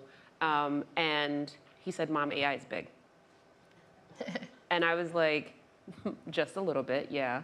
But what he recognized is that, one, that there are a lot of people that he had no clue, and like his peers have no clue, that are really trying to solve some of our greatest problems and or create and innovate in the most amazing ways. Blew his mind, because he got to sit in and watch the investors also. And then he got to hear how they were thinking about how to value, you know, each of the different startups. So he was like, he came back and said— Did any of those people pitching look like him? Yes. That's awesome. And that also was one of the critical reasons I brought him. I was a pitch coach, so I had to listen to all of this, several of the pitches. And he said, Mom, I think I'm going to think about the entrepreneurship program that we talked about for college. So just in one meeting or one event, he now has a seed planted about I would say the opportunities and the possibilities that he has in creating a new life, and I say a legacy. So, yeah. Well, apparently access matters, exposure matters, and it makes a difference. And I think you two and your companies are making a huge difference, not only in building companies that are good and profitable and create opportunity, but in making a real difference too. And the best compliment I could pay you, Catherine, and you, Charisse, is I can't wait to show this tape of the two of you to my grandkids. Thank you. Oh, Thanks. thank you. Thank you very much.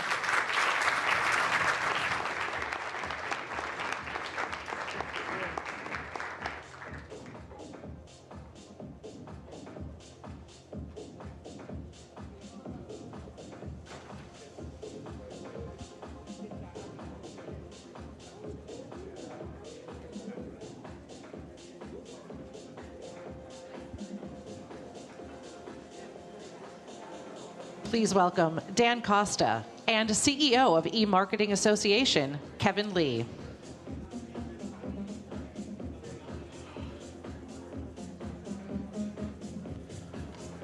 All right. Here we go. Kevin, thank you for joining us today. So, a little confession, I am generally an AI optimist. I think that we've heard a lot of extraordinary potential in a variety of industries, everything from picking blueberries to building jetcraft engines. When I think about AI and marketing, I am filled with dread. I am not looking forward to this. I can see it starting to unfold now. Tell me, what is there any good news here? Tell me what's happening, and tell me, am I going to be deluged by artificially generated, completely customized, super targeted messaging for the rest of my life? You will probably be deluged by a bunch of automated spam. Luckily, you'll probably also have an autonomous agent that helps you filter through it. And so there'll be this continuing chess game between the spammers and the spammed. What people aren't really realizing, though, is there'll be an entirely separate set of SEO spam going on to try to manipulate Google's results. And I've been lucky enough to be involved in SEO since before Google was founded. So a fun flashback for everybody will be, who was voting age in 2004? Anybody in here still?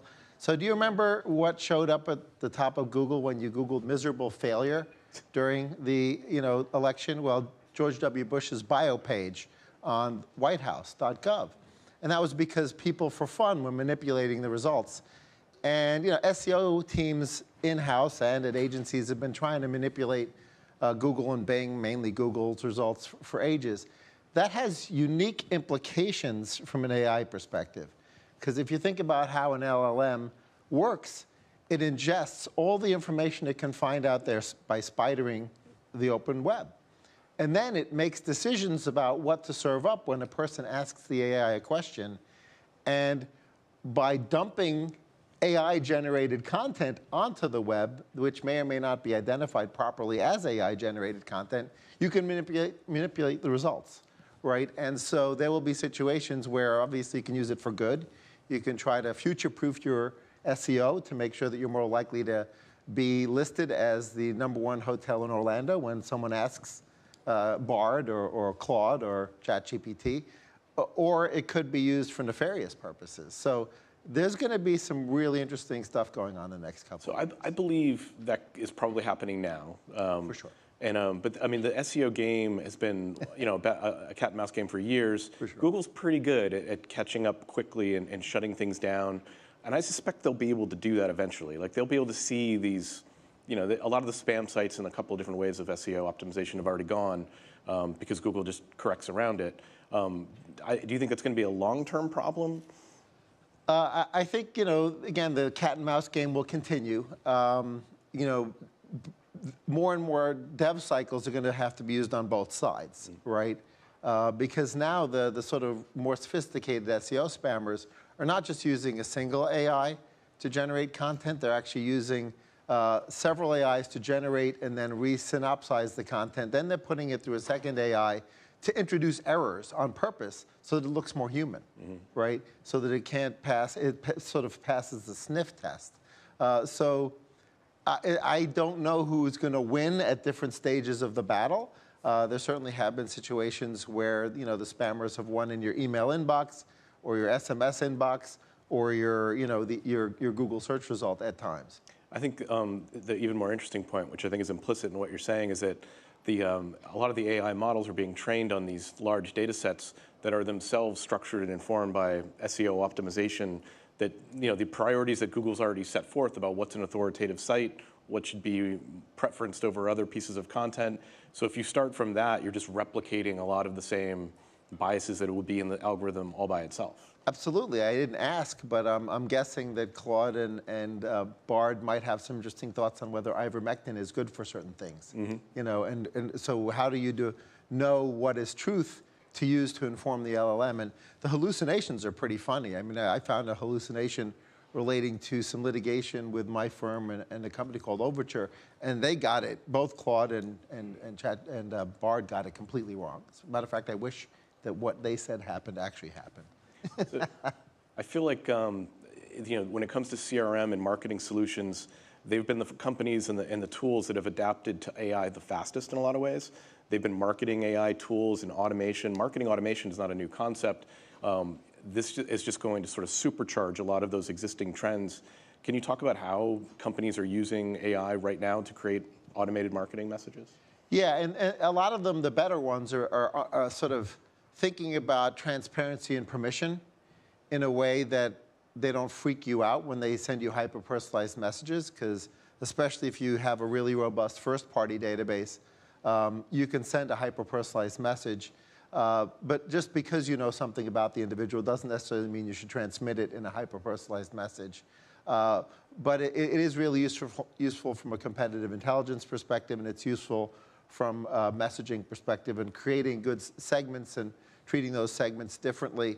Also, within the publishing world of which you live and breathe, there's a huge push among publishers and broadcasters to develop their own first-party data, because it's harder and harder for them to mesh first and third-party data together for the purposes of better ad targeting. So that's happening in parallel. So we are, for better or worse, heading into another election cycle. We've seen how how social media has been manipulated in terms of elections and the type of messaging that goes out there. And the Trump campaign has bragged about, and I mean, it was an amazing story about how many ad messages they were creating. It was thousands, tens of thousands, micro-targeted ads. I imagine we're going to see more of that, both on social media, on the open web. How does that change now that we have these AI tools to sort of create all of these new customized messages? It could be really dangerous, because generally, when the anti-spamming laws were passed, they exempted PACs and nonprofits, in particular PACs, from the regulation. And so, whereas Worth Magazine can't really spam the crap out of an SMS inbox, PACs and political parties can. And plus, the level of transparency and knowing who's exactly sending you that message is not always clear. So I think we could end up with a multiple of touch points and an inundation of targeting. But interestingly, regulators and other folks and the press won't necessarily always see it, because the level of precision is so high that you can take a zip +4 and just inundate people in that zip +4, because that zip +4, due to all the gerrymandering, a zip code. Yeah, zip code +4, like down below the regular zip code, down to the +4, and say, well, just this city block, we're going to inundate with messaging. And that means you could end up influencing an election, and no one even knows how it was influenced. Yeah, I think that was the thing. I watched the 60 Minutes episode, Brad Parscale, where he talks about openly, like, this is what we did. I had no idea. I don't think anyone in the mainstream press had any idea, because nobody in New York City was being targeted. Right. They were going after districts, and you just never saw that in any of your feeds because you weren't the target audience. And therefore, it never became a topic of debate, and no one saw it happening. And I think it's very likely we're going to see that again, operating at scale. Is there anything that individual consumers can do to sort of protect themselves? I mean, nothing's really being labeled at this point. There are not a lot of regulations. Like, how do we navigate this landscape with all these? They're not even deep fakes. They're just fakes. Yeah, I mean, it used to be trust but verify. Now it's don't trust and verify, right? So it's really gotten to the point where, even if you think it passes the sniff test, check it out. I mean, and the level of phishing sophistication has also gone through the roof. And when you start to think about, the ability to deep fake people's voices and such, I've done 60 podcasts. So you could easily deep fake my voice and call my wife and tell her whatever you wanted to, and I could get in big trouble for things that I didn't do. Yeah, I did. That happens to me all the time. All the time. And that's the thing. Like, I mean, we're talking about deep fakes. We're talking about theft and fraud. This is all like on a spectrum of marketing. There's like permissions-based marketing that plays by the rules, and there's just trying to steer people towards an outcome that you want. And the tool set is the same, but there's obviously an ethical spectrum along there. And right now, it's really the Wild West. Like, there's not a lot of political advertisements are disclosed. This is paid for by this campaign. But I mean, it seems so antiquated when you see them on TV. when the same ads are running all over our feeds, the same videos, as original content with no disclosures and no ability to understand it? Does the government need to have more rules in this? I mean, I know you're a marketer by training and by trade. Like, you don't want the government telling you what to do, but like, it seems like we need more guidelines here. Well, interestingly, there are a lot of rules with regards to truth in advertising and such. It's an enforcement issue, right? And the bigger the brand, the more likely they are to be following the rules. And the scrappier the brand or startup or entity of any kind, their incentive is to cheat, right? And see what they can get away with and push the envelope and push the boundaries. Because, if they just started the corporation 4 days ago, or there is no corporation, what's their downside, right? So, and it's sort of like speeding, right? The faster you speed down the highway, the quicker you get to the other destination, but the penalties go up the faster you speed. So, a Microsoft or KPMG is like, I'll do 5 miles over the speed limit. That's my comfort level. And then, you get some kid in a Lambo, willing to do a lot higher speed and take a lot more risks. Yeah, I think one of the differences too is that there's a lot of these organizations, it could be individuals taking advantage of these tools with very little liability, because they're, in companies that form just for the election cycle, they're not going to be here in 6 months. So they're not worried about any kind of liability. Companies, I think, are almost the most trustworthy because they're held to account. But I mean, let's just say for companies that are playing by the rules, what new avenues is this going to open up, and what would you recommend they explore in terms of their own marketing communication with their customers? Yeah, I would bucket it into all the CRM-ish kind of things that they can do with their existing data sets. There's some sophisticated modeling that is now applicable with regards to customizing and messaging. But I think what people haven't realized is how powerful using AI is for competitive intelligence and understanding what your competitors are doing and looking for white space where they may be doing something that's working really well from a messaging or content perspective, and then saying, oh, wow, we didn't realize that by answering this question about how to get these kinds of stains out, there's an entire audience that would love to have that information. And so you can apply AI to that and find the holes in your own content strategies and holes in your overall marketing strategy. Yeah. Kevin, that's great. I hope you stick around for the town hall, because I'm sure the audience is going to have a lot of questions for you about how to find those holes, how to plug those holes. But it's great talking to you as always. Thanks so much for coming. Thanks, likewise. Appreciate it. Thank you.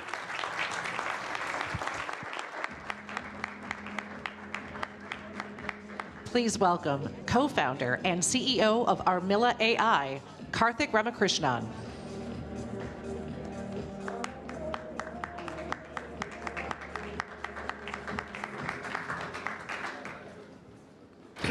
Good morning.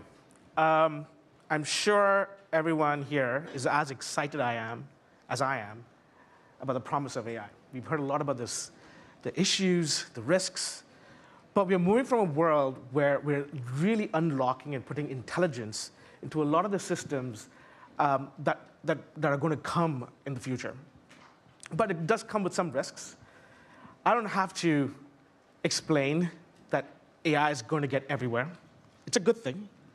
And it's going to contribute almost $15 trillion in economic value by the year 2030, 2035. That's one of the most fundamental shifts in technology, in the way we operate, in the way we do things, and as revolutionary as electricity. But AI can be a black box. Why? We're moving from a world of deterministic software, where we understood the rules, we programmed those rules in, and we made the systems do what we wanted them to do.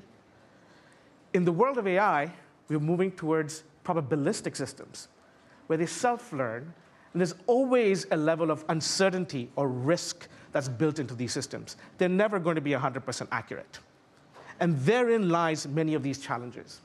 Now, if you're an enterprise, you're moving from one of these black boxes to the example of a pharmaceutical company that we work with that has 1,200 models within their organization. So you've now just amplified the level of risk that your organization is now taking into account as a part of these probabilistic systems.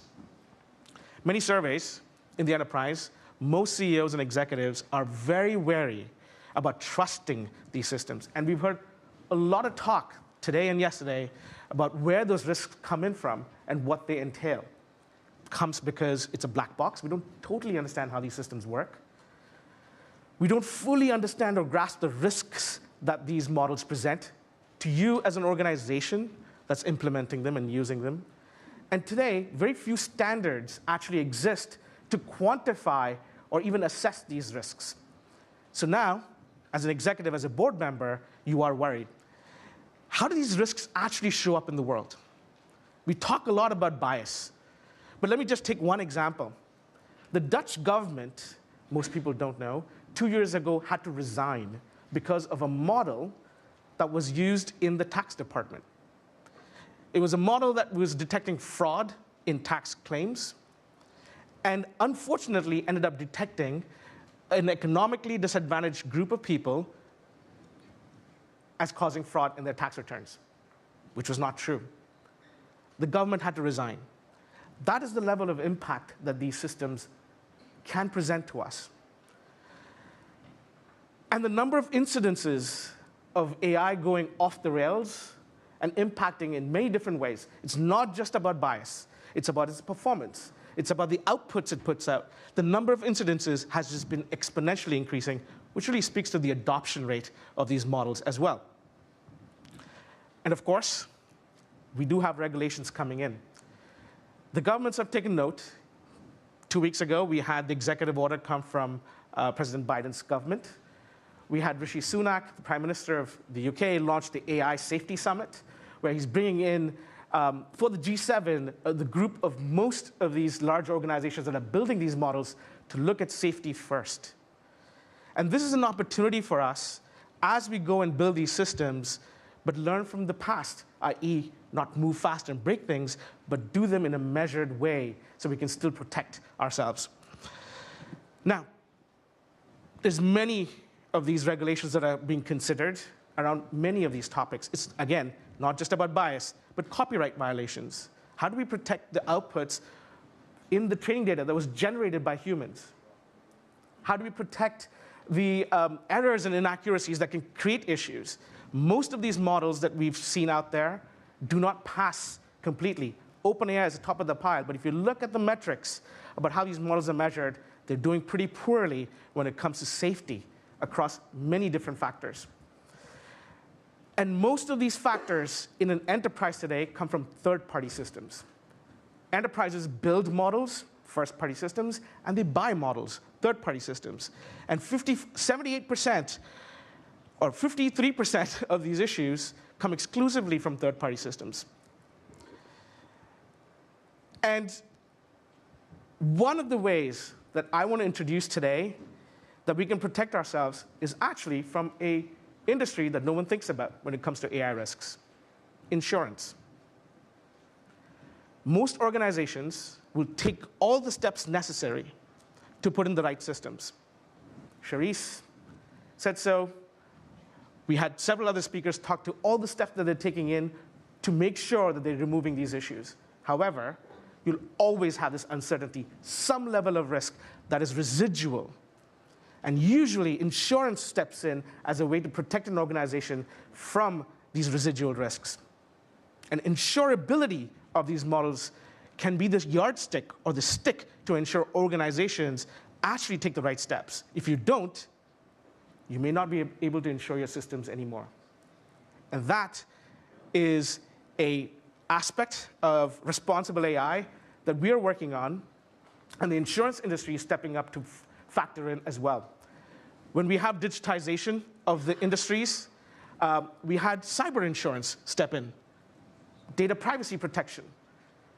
Regulations were passed, and if you did not take the right steps to protect your data, you may not be able to get your cyber insurance. If you did not take in the right steps around the networks, around protecting your systems, you were not going to get insured. And that enforced or forced organizations to do the right things. And this is where we think AI insurance is going to be something that we're not talking about, but will be the talk and will be the enforcer of the right things to take into account when we deploy AI. Thank you.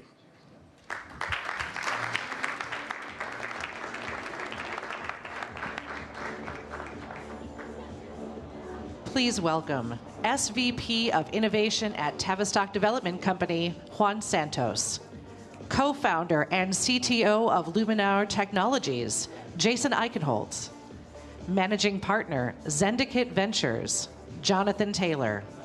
And CEO and founder of Care.ai, Chuck Ritoletti.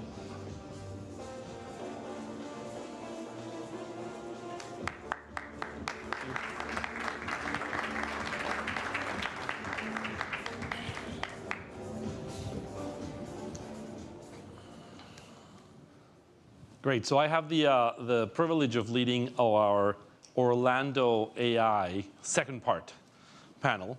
When we were working on this, we were trying to look for examples of companies and people that were doing meaningful work in the area of AI that were local. And what we found were people that were doing things in the national and global stage that actually happened to be in Orlando. And we want to showcase some of that work and some of those individuals. Because not everyone knows what people do. I'll go around and ask each of our participants a little bit about themselves and what they do. So let's start with you, Jason. People probably know you as CTO and co-founder of Luminar. Can you tell us a little bit about what Luminar is and the journey to get here?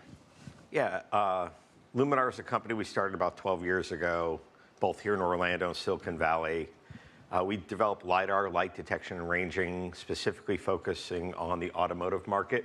Mm-hmm. Good way to think about it is we make the eyes for self-driving cars using LiDAR, provide real good three-dimensional maps of the world.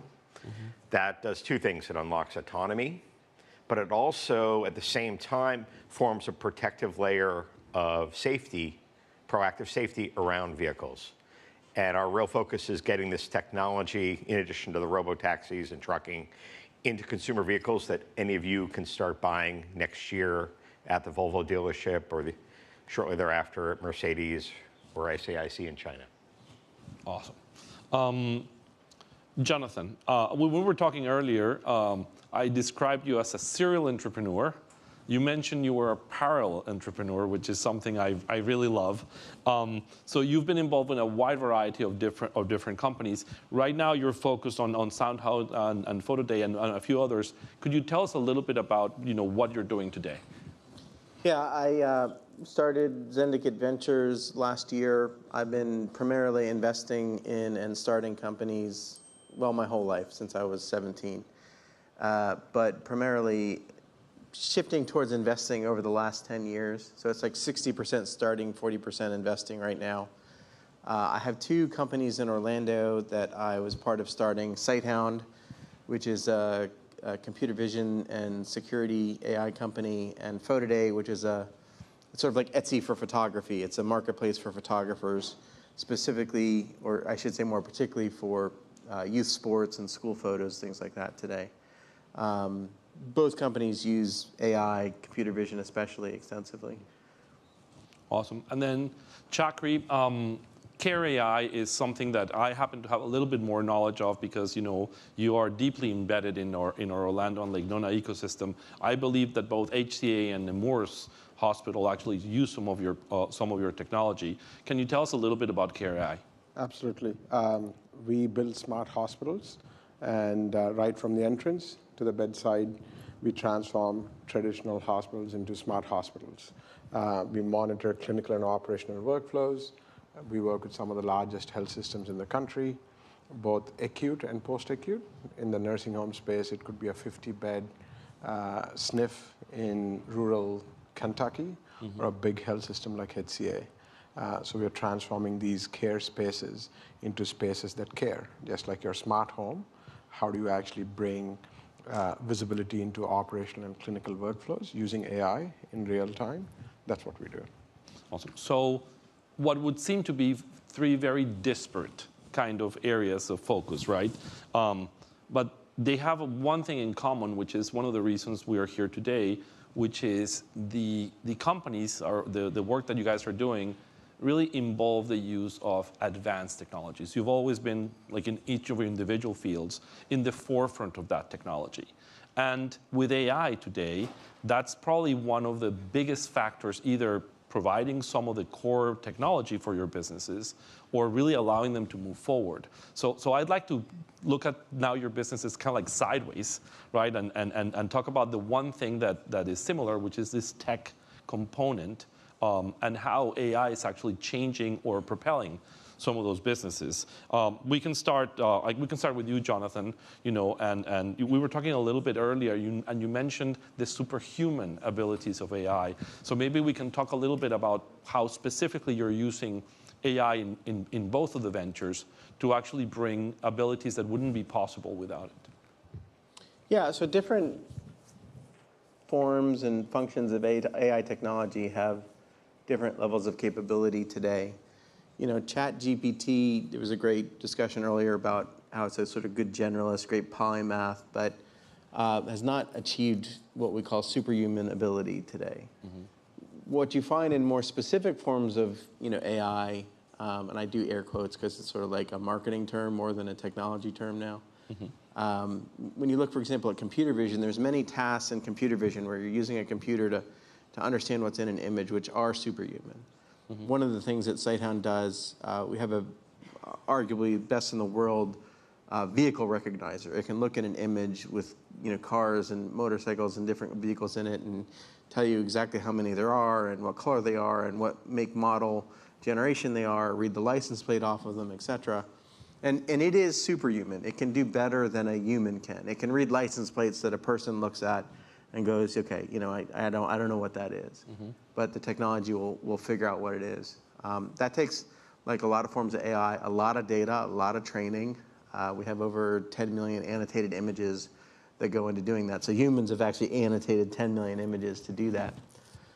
So yeah, the superhuman ability is something that I think we're going to see across probably all forms of AI over the next 5 years. I have a joke, which is that my technology predictions are always accurate. It's just sometimes I'm off by like 30 or 50 years. So don't take that 5-year thing, like don't go to the bank with that. But somewhere between 5 and 50 years, I think we'll see that AI achieves superhuman capabilities across the board. That doesn't necessarily mean artificial general intelligence. It can be superhuman and still not be an artificial general intelligence. Sort of like a savant in many ways. Mm-hmm. So yeah, I think superhuman capability is core, and I think we're going to see that more often.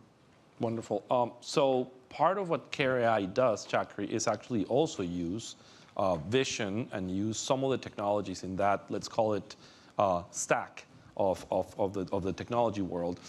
One of the things that we have found is as you were mentioning, Jonathan, AI. We are talking a lot about it in the news. We're talking a lot about it in the general discourse that we have. But the core technologies have been around for a very long time, and we've had big companies rise and fall actually from that technology. How are you using both those, let's call them superhuman capabilities, but then other things that Care AI is doing to elevate patient care and elevate safety and all the other things that you guys do in hospital and other healthcare environments? Absolutely. I think to echo what Jonathan was saying, we do leverage computer vision as one of the modalities. But when you look at a true smart patient room, mm-hmm. And operationally making it efficient for the care team is top of mind for us, right? As AI evolves, you'll start to see, just like insurance companies, in healthcare, insurance companies will start to enable different rule sets, if you will, saying, hey, if you're going to do a CT scan or an MRI, you have to pass it through an FDA-cleared AI algorithm, right? So you'll see a transformative change that will happen in the next 5 to 10 years, or maybe faster. Mm-hmm. We were talking earlier, imagine a gigabit, gigapixel image that's being generated. An AI algorithm will be a lot more efficient in reading it with higher accuracy than a human could ever imagine, right? Similarly, we use computer vision in a patient room to detect falls, right? If an older person is trying to get out of the bed, or anybody, right? We automatically trigger an alert to the bedside care team. The other big transformation that we're seeing in healthcare today is there's a significant challenge of nursing shortage. And one of the biggest use cases that we deploy today is virtual nursing capability, mm-hmm. right? That gives a significant lift to the bedside team, right? Using LLMs to automate some of the clinical documentation, or bringing in the whole concept of a co-pilot that would be an assistant to a new nurse who's trying to do a head-to-toe assessment, right? There are multiple use cases that we are deploying at rapid scale because of the nursing shortage, right? So you'll start to see a significant transformation that impacts both operational and clinical workflows. Great. So, I think places like healthcare, we found through the conversations that we've had, there have been some early adopters, actually, of AI technology. However, the one place that at least some of the first questions about AI and machines making decisions that were capturing the attention of people, over the last decade have been in the automotive space, right? We have, a lot of people wondering what a vehicle should do. And even though today, by every right, we have systems that are significantly better than humans at driving, we still question some of the ability of those devices to make decisions based on ethical or other seemingly human capabilities. There's a famous quandary that's often put on the AI space, which is the trolley problem, right? Could you tell us a little bit about that problem? I guess you probably get asked this question 1,000 times. But Almost every panel it comes up. Yeah. So welcome to the always question. But yeah. Look, so superhuman. Humans stink at driving. The bar is pretty low, and the amount of time that people are distracted with cell phones, every working day in this country, the equivalent of a 737 drops out of the sky in vehicle fatalities. Imagine Monday, Delta, Tuesday, Southwest, Wednesday, United, all 3 737s drop out of the sky. Show of hands, who's going to be at the airport on Thursday? None. Yeah. All right. There's the bar. Oh, yeah, Jonathan, but in his glider. So the bar is very low. People are turning off their advanced driver assistance systems. They're failing every 8 miles. That's the reality. If you can combine autonomy, which, oh, by the way, went through its trough of disillusionment, or just kind of climbing out of it now, combine that with a level of proactive safety, we can do better. Like I said, that bar is low. But what do you need? You need really good, high-quality data, garbage in, garbage out. At the end of the day, we drive cars with a pair of stereo cameras and a 15-watt biological computer every day. Not so well, but we do it every day. And the reason LiDAR exists, and the reason we're doing LiDAR, is because the compute, the AI, the algorithms cannot yet match that of what's required for a human to operate a car. It's that simple. So I get asked the trolley car question all the time. Can you reiterate it, though, for people that may not? The trolley car problem is trains going down the tracks. You've got to hit a lever. Do you go left and hit, the 2 pedestrians going across, or do you go right? And I love the analogy to hit a school bus full of nuns. Which one do you do? And I think it's a false question. Because the way cars and technology are, you can't even see the switch until it happens. Humans do 2 things. They slam on the brakes or they swerve. We can have the conversation all day. Do the 2 things. That's what's going to happen when something happens right in front of you. But what if, with computers, with good 3D data, with an algorithm where you're monitoring what's going on around the car, there's a third option, which is slow the car down safe enough from 75 miles an hour to 43.2 miles an hour for 2.6 seconds for that semi to pass you, and then you change lanes. Most humans can't do that, but with artificial intelligence, real machine learning, neural nets, classification, segmentation, understanding the road surfaces, understanding lane markings, that car can now make a superhuman decision. And that's what we're going for over the next 100 years. We want to save 100 million lives and give people back 100 trillion hours of time. So superhuman. I like that piece. Now, as human, and you know, as the carbon life forms that we are, I think we're going to have to do a lot of things to adapt to this world where some of the things that we consider innately human, which for some reason driving falls into it, which doesn't seem to amaze me. We're going to have to adapt to that. Could we very rapidly, like a couple of words, talk a little bit about what you see as the biggest impact on humans for these superhuman abilities that technology brings to us? Chakri, if you want to start, put you on the spot. I think from our perspective, from CareAI's perspective, in the fundamental way of how care is delivered within the four walls of a hospital or a nursing home will be transformed forever with the power of AI. With everything that's going on with staffing shortages and the ability to have access to information in real time is not common in healthcare, right? And we talked about garbage in, garbage out. You know, you will have more clean data than dark data in healthcare that'll save huge cost savings and lives. Wonderful. Jonathan? For the love of God, I'm hoping government. I can't think of anything more inefficient and more potentially getting an advantage from automation and better intelligence. So yes, hopefully in the government. And I'm bullish in two areas. I'm not so optimistic about our ability to fix government. But with Chakri and what's going on in the healthcare space, to be able to bring, you know, the ability to look at billions of images and make decisions is one. Two, I'm very bullish, as I said, over the next 100 years to be able to save 100 million lives, but also to give productivity back for those 100 trillion hours. The ability to throw the kids in the car and go see my parents in North Carolina and to do so while taking a nap or watching a movie together, you can completely transform. I'm a car guy. I'm disrupting transportation, and it needs to be disrupted.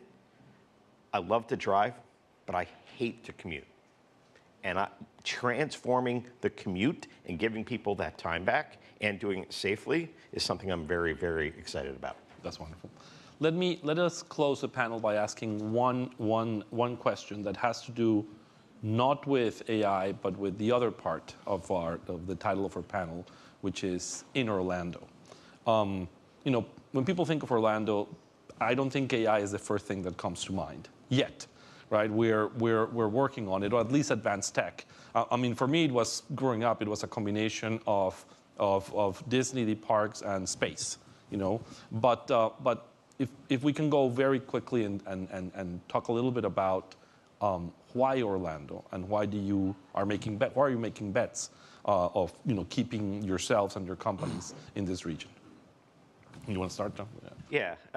As we're out raising venture capital, every single investor asked the question, why Orlando? And it wasn't a good question. It wasn't, oh, how great. It was, why aren't you in the Silicon Valley? Why aren't you there? And we were. Our software team, the deep learning, all the machine vision, all that was in California.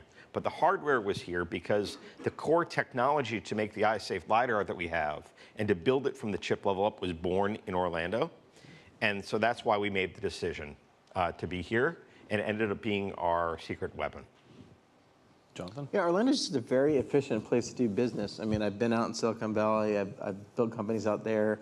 I've bought companies in Beijing, in Germany, in France, in the UK. It's just very efficient to do business here. The second thing, I think, specifically talking to what all three of us are doing, UCF is one of the best graduate computer vision programs in the world. It's certainly the #1 computer vision program you didn't know was one of the best computer vision programs in the world. There's an excellent school out there. Our entire computer vision team is all UCF graduates. So in this specific case, it's just the efficiency of Orlando and the skills that we have in computer vision. And the same in the photonics program, which brought me here for my PhD. Same thing. I went to UCF just like these two other guys here, and been in Orlando 30 years, and this is my 4th company here. There's a great ecosystem for healthcare innovation that we leverage. And that's why Orlando. Wonderful. Well, thank you very much, and we hope to hear more stories about the great things that happen in Orlando.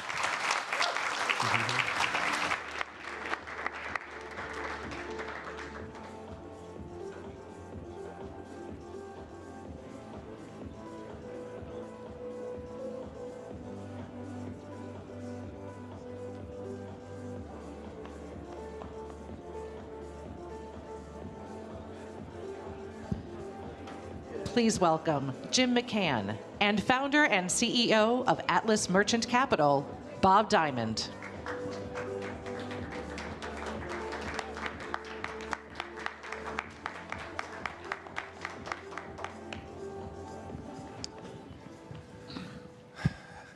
A couple of good entrepreneurs in front of us there, huh? That was good to listen to. Bob, I'll confess up front, Bob's a friend. And I think the discussion we're about to have will be interesting from this perspective. Bob is a practitioner of all the things we've been talking about the last few days. Bob's been in banking his whole career. He was an investment banker. He ran one of the largest banks in the world at Barclays. In investment banking, he worked at Credit Suisse, which has been in the news a lot in the last 7 or 8 months. He had a career at Morgan Stanley, then ran Barclays in the UK and around the world. And most recently, in the past 8 or 9 years, created a shop called Atlas Merchant Capital, which is a private equity investment platform, and focused primarily on financial services, where Bob and his team have their expertise. But you'll see from the conversation we're having that he's been very conscious of technology, its impact on the businesses he's been in, and now the businesses he and his team are investing in. And Bob, maybe you could start with Bob and I get to do a quarterly financial assessment show under the auspices of Atlas Merchant Capital, and it includes the smart guy we know, who's Larry Cantor, who's been Bob's chief economist for a long time at Barclays and now at Atlas Merchant Capital. Bob, give us a little assessment of where we are. Over the last couple of days here, Bob, we've heard about all the promise of AI and how the tech industry is booming still, but the whole world is not booming. And I think there's a real risk here in the U.S. that we really have two economies going on. Step back, if you would, Bob, and share with us what you think is going on in the global economy, which you know better than anybody, and then in particular what's going on in the U.S. Well, let's start here. I think with the U.S., if we go back, to the shock of COVID, not that many years ago, I think, our regulators and our government started off by playing an absolute blinder. The fiscal stimulus, the monetary stimulus, the dip in the, I don't know if you remember, but that initial drop in the equity markets was vicious. But what many people forget is that unemployment went to 14.7% in the first half of 2020 before that stimulus came in. I didn't remember that. Isn't this something? Yeah. We kind of forget, 14.7% in the first couple of months. So I think after that, the regulators kind of have had a few whiffs. I think they probably overstimulated. We've seen the impact of that on inflation. I think the Fed waited way too long to take action and reduce their acquiring. No, in the beginning you said they saved the world. They played a blinder. Yep. But probably overstimulated a bit and then waited too long, so inflation was already above 9% when they kind of took action. But where they are today, I think the Fed would be pretty pleased. You have 550 basis point rate increase, which is absolutely unprecedented in the history of this economy. And yet our economy is growing, and both the stock and the bond markets are pretty much in balance. Yep. And what I find most amazing about that is you and I talked about, I was in Asia 2 weeks ago, I was in the Middle East a week before that, and the rest of the world is looking at the U.S. and going, how did they do that? Like, how did they actually accomplish the taming of inflation while keeping the economy growing and keeping the markets fairly stable. And it's the only developed economy in the world where the economy today is better than it was pre-COVID. So I think in a lot of ways, yeah, it's the only developed economy in the world. So I think in many ways we have to actually recognize that although we've probably had some excesses there, the initial move was strongly, strongly positive for our country. And the fact that we've been able to manage this increase in rates is a testament to no country has a financial services industry as diverse, as robust, as developed as we have. And I think it's just an incredible testament to the private sector and the strength of the U.S. economy. So I think the Fed's feeling pretty good. You're an expert on banking, and I've heard you talk about some of the problems in the banking system in the U.S. now. So you ran Barclays. Europe doesn't have the diversity of banking that exists in the U.S. You usually have one big bank, and now in Switzerland, where you had two big banks. Well, three, not that long ago. And now going to be one, or now is one, even if it's not in brand yet. A small trivia bit, there's a fellow who runs UBS. He's the chairman at UBS, and he's charged with pulling these two enormous institutions together to save, in my opinion, not only Swiss banking, Switzerland as a country, and perhaps the whole Western banking system. His name is Colm Kelleher, a good fellow who hails from Ireland. He's one of 9 children. And Bob hired Colm, his first job on Wall Street, back about more than a year ago. More than a year ago, as it was. So it's your training is saving the whole financial world. You're sticking That's my story. But talk to us about, when you ran Barclays. Barclays does not have a robust, UK does not have a robust network of banks that we do here. We've just gone through a year of some tumult in the regional banking world. And you were highly critical on the air about Silicon Valley Bank and how the Fed impacted them and caused that bank to fail, First Republic to fail. Is that over, Bob? So, no. But I think it's going to be very different going forward. I think the rescue of SVB over the weekend and then the rescue of First Republic, I think those incidents are behind us. And I think, let's step back. What was the cause of that? It wasn't the rise in interest rates. It was probably the most well-advertised rise in interest rates that we've ever had, right? Anyone that didn't know rates were going up. But as a layman, they did the unthinkable. They bought treasuries. What's safer? What was the mistake? Well, I've gotten to know SVB very, very well, and First Republic was our bank. And they were both really, really high-performing banks, unbelievably well-run, with one exception. And you can't excuse that. Ultimately, it's the board and the management. At SVB, they had an influx of $200 billion in deposits because of COVID and zero interest rates. And they should know that they were transitory. They weren't going to last. And they went out and bought 10-year treasuries at, around 1%. It was a terrible error. So they mismatched their liabilities? Yeah. And it was seen. I mean, many people saw it in the annual reports. The San Francisco Fed saw it. So there was some, I think. What could they have done? Not take the money? No, they could have left it, in deposits. Oh, I see. Just very, very short term. Yep. They went long duration. But this was true in the whole banking industry, because if you take the banking industry in the quarter before last and mark to market the treasury portfolios, deposits versus what they're holding against the deposits, Bank of America had a $100 billion loss. It just doesn't get reported, and the banking system had $600 billion. So SVB was not alone. At any rate, what we've seen is a strong shift of deposits to the big 4 banks. JP Morgan now has 10% of the deposits in our country. And I think one of the things that makes our economy so strong is that we have thousands of banks. It happens to be 4,500 now. And I think that will reduce over this period of time. But I think it's really, really important that we recognize that, the deposit insurance program that's funded by the banks, not by the government, allows community banks, regional banks, and I know we're a small company, we're so much better served by these regional and community banks. And we aren't an important customer to the larger banks. And so we have a huge to our advantage. economy. Very we have a important mix economy. of different banking capabilities. The Wells Fargo's, J.P. Morgan's, Bank of America, good money center, global banks. But community banks are really rooted in the community. Yeah.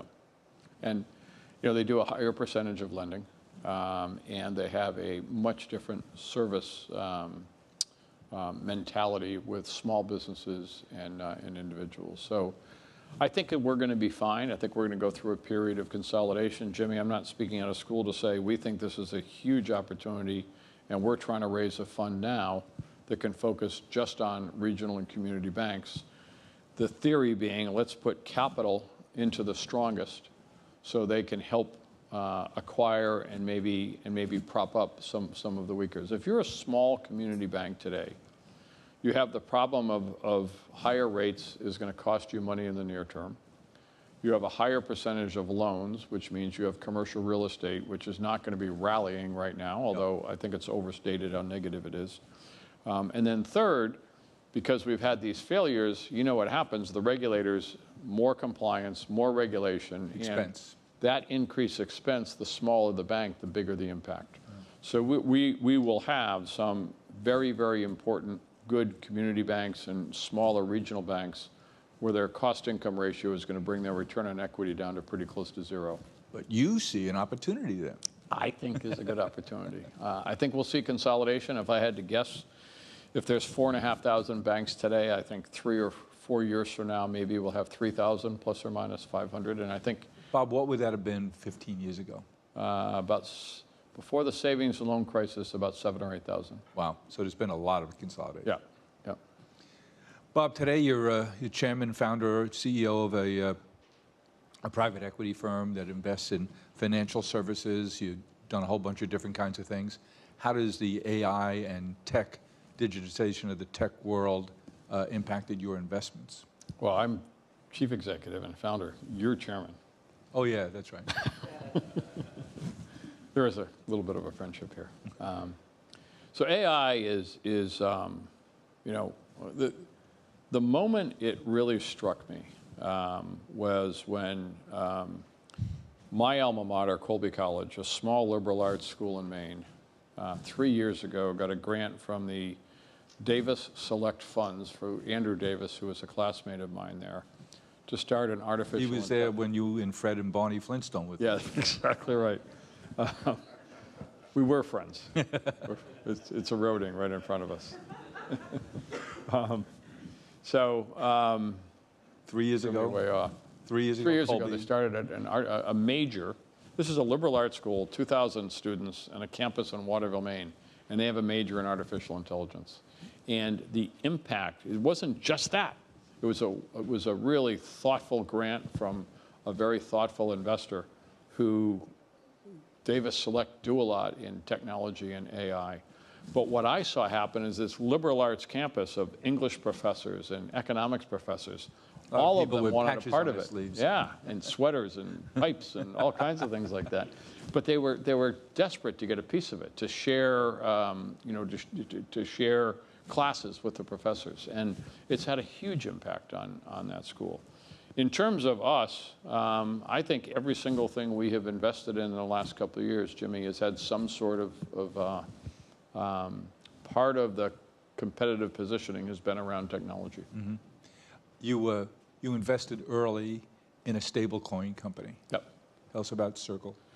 So kind of ahead of AI in another area of tech, the concept that the larger institutional banks, the J.P. Morgans, the Wells Fargos, if Worth Magazine had to move, substantial institutional money from one company to another company, they'd call their bank, Wells Fargo or J.P. Morgan.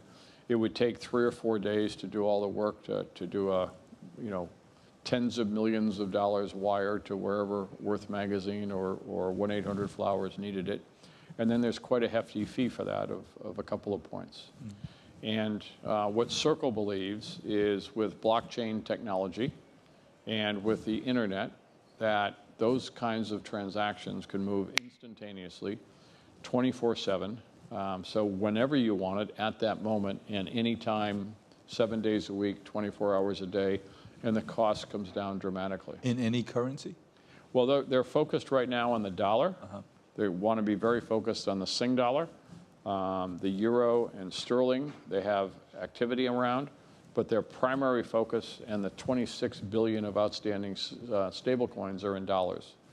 And so stablecoin is a digital currency that doesn't fluctuate by the buying and selling of that digital currency. It's tied to the dollar. It is a digital version of the dollar. They're not creating money. Yep. They hold a dollar in an account for every stable coin they issue. And they're in the U.S. regulatory perimeter, unlike Tether, which is also a stable coin, but offshore in a somewhat murky portfolio, so people are a little bit more concerned.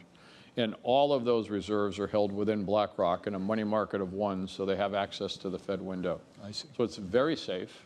And I think for anyone here to think that we are not eventually going to have a digital version of the dollar, it's unthinkable in the technology that we've had. There's a whole other session on the consequences of that we won't get into, but you're up and down the stack, so you're investing in companies. Most of them have a consideration of what AI impact will be on them for you to bet on them as longer-term good investments. But you've also just making an investment now in a company that's the other end of that pipe, which is manufacturing chips. Yep. Tell us about that. So we just announced that we are merging. We're doing a de-SPAC and taking public a company called GCT. GCT is based in Korea. It is a leader in the development of 5G technology and a producer of semiconductors or chips. What we love about this is obviously 5G is coming quickly.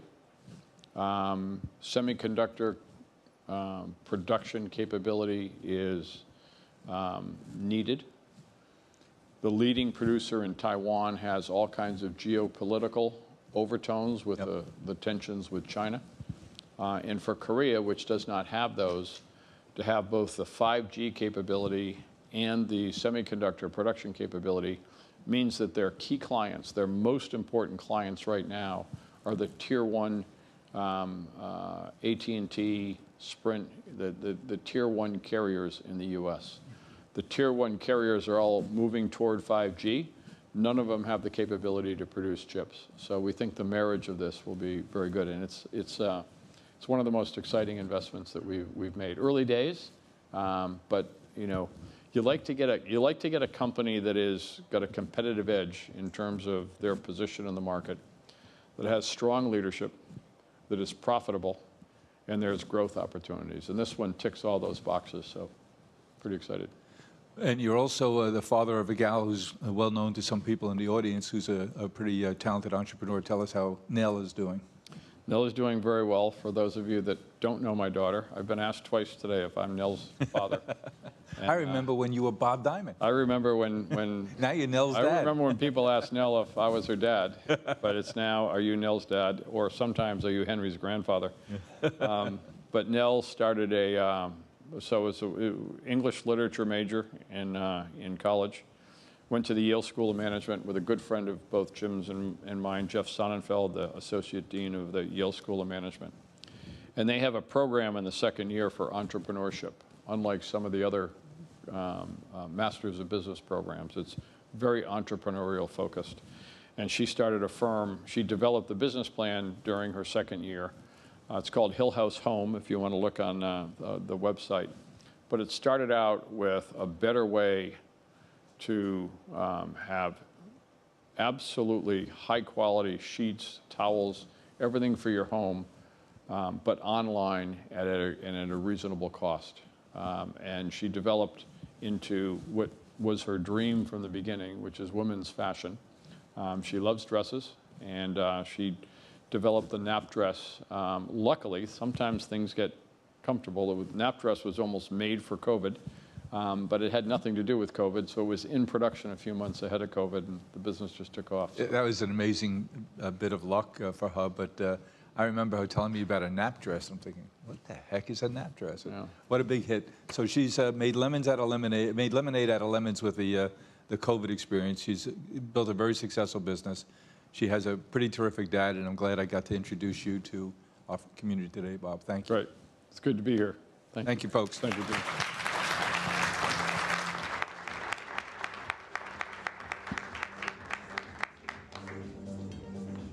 Please welcome Dan Costa and President and CEO of Space Florida, Robert Long.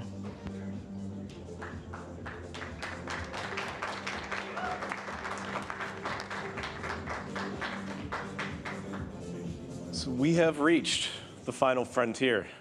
And just in case you didn't get the reference, this is the last conversation we're going to have before we go to a town hall, and I called it the final frontier. Yeah, that's great. Because space. Of course. Because space. So Rob, let's start. I was hoping, we're again starting on a little bit of a personal note, but like I've been a space fan since I was a little kid. I had a Discovery model that I built by hand. I grew up on NASA as a huge fan, and it was like the most exciting thing. It got me into science. It got me into tech. It was a thing that motivated me. And I've watched as I've grown into adult the commercialization of space. NASA doesn't have the budget to do space the way it needs to be done. It's turned into a business. And I think I have mixed feelings about that. But maybe just give a little history of this transition and the role of government sort of not stepping back, but maybe aside and letting private enterprise start putting up rockets. Yeah, thanks, Dan. No, I agree with you. I was one of those kids too back in the early 80s, right, who I've got pictures of a science fair, I think it is, that I was doing all sorts of space stuff. And I was very lucky to then end up doing that as my career. So been very fortunate in that regard. But when you look back at the history kind of where we've come from over the last 20, 25 years in the space industry at large and government versus commercial, you see a couple of things. I mean, if you look back early 2000s, late 90s, there was a large push to try to get to space to provide data, provide services during that time. But really the supply side just wasn't there, right? The capital expenditure needed in order to put a satellite on orbit and do all the pieces and parts that go along with that was just very expensive. And it was really just kind of remained the purview of governments at the time, NASA, Department of Defense. But over time, as technology has matured, you can imagine, I mean, we all have phones in our pockets, and 20 years ago that was unheard of. So that technology has found its way into satellites as well, making them smaller, more effective, more capable. That gets them now able to get onto orbit and provide services and data from orbit. And then you couple that with innovations on the launch side, reusability being one of the largest ones. Those two things have come together now over time to really create this vibrant commercial industry, for data, for services. I like to point at GPS as an example, right? That none of our phones, none of our, if you got money out of the ATM at any time, none of that works. Our financial markets don't work without timing signals that come from GPS and similar. So we've hit this inflection point right now where we really are at an exciting time. My past life was in the Department of Defense in the military, and we were just ready to buy commercial services kind of off the market, so to speak. So it's been great, and it really, the future is bright in terms of growth in this area.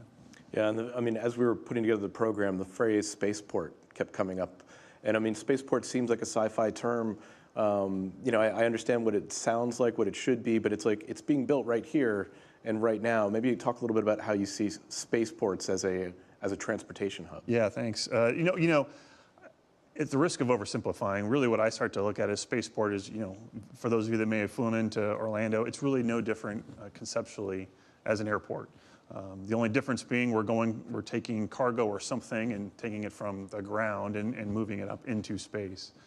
And that's fundamentally what it's about. And so we try to really look to normalize that model, right? Obviously the infrastructure is relatively large, and we used to like to say space is hard and launch is hard. And it is, right? A rocket takes a million miracles to actually get something into orbit. But over time, what we've seen is we really have to start normalizing this concept of space transportation. So a spaceport just becomes a node in that network overall. We're very fortunate, of course, to have one of the world premier locations here on the east coast of Florida. But ultimately, as we start to think about that, we're going to get to a point where we have to consider airports, seaports, land, rail, all the different modes of transportation are all going to be a player, and space will just be one more node in that transportation network. I think when most people think about space travel, they think about putting people up in crafts and then bringing them back down. Space tourism is trying to get started, but really the commercial applications of what is going on up there is so much larger than that. So maybe just try and give people a sense of the scope of what's happening unseen. Yeah, absolutely. I mentioned data and services earlier, and I think that's really been and AI actually is probably a big enabler of some of that. You can look pretty broadly at communications is key, and it's always been a focus area for commercial services from orbit, and Starlink, and now Kuiper, and some of these companies, OneWeb is another, that are all trying to get into that market to provide ubiquitous service. I mentioned GPS and positioning and navigation and timing signals, and the wealth of information that comes off of that. But you can expand that too, and the U.S. government actually made some very long strategic decisions to open up access to imagery and allow commercial imagery. So you have all of us that look at a Google Maps or a Google Earth or something like that and see pictures of the Earth from space, and how much that is used on a daily basis. Not to mention the data that comes off that allows us to create some interesting decision networks overall. So that is just going to continue to expand. And then when we consider what happens next in terms of moving into orbit, in-space manufacturing, we'd like to see, there's going to be debris removal is another. When I talk about transportation networks and the nodes that are associated with that, at some point in time, the orbit, you're going to need a node in space, right? You're going to need some sort of to and from place to go in space. And what is that going to look like? Is that going to be fuel depots? Is it going to be, you can think of your gas station. All of those same concepts that we use on the ground are going to be effective in space. The physics is going to be a little bit different, and the scale might be a little bit different. And then, as you look beyond, you're going to look into cislunar, to the moon, and asteroids. And we've had all of these ideas for really decades in terms of what the potential is from a commercial perspective, from a market perspective. And so, yeah, and no pun intended, but the world, it's more than just here on Earth. And I'm excited. You talked about your previous work at the Department of Defense. That was at Space Force, which launched a couple of years ago.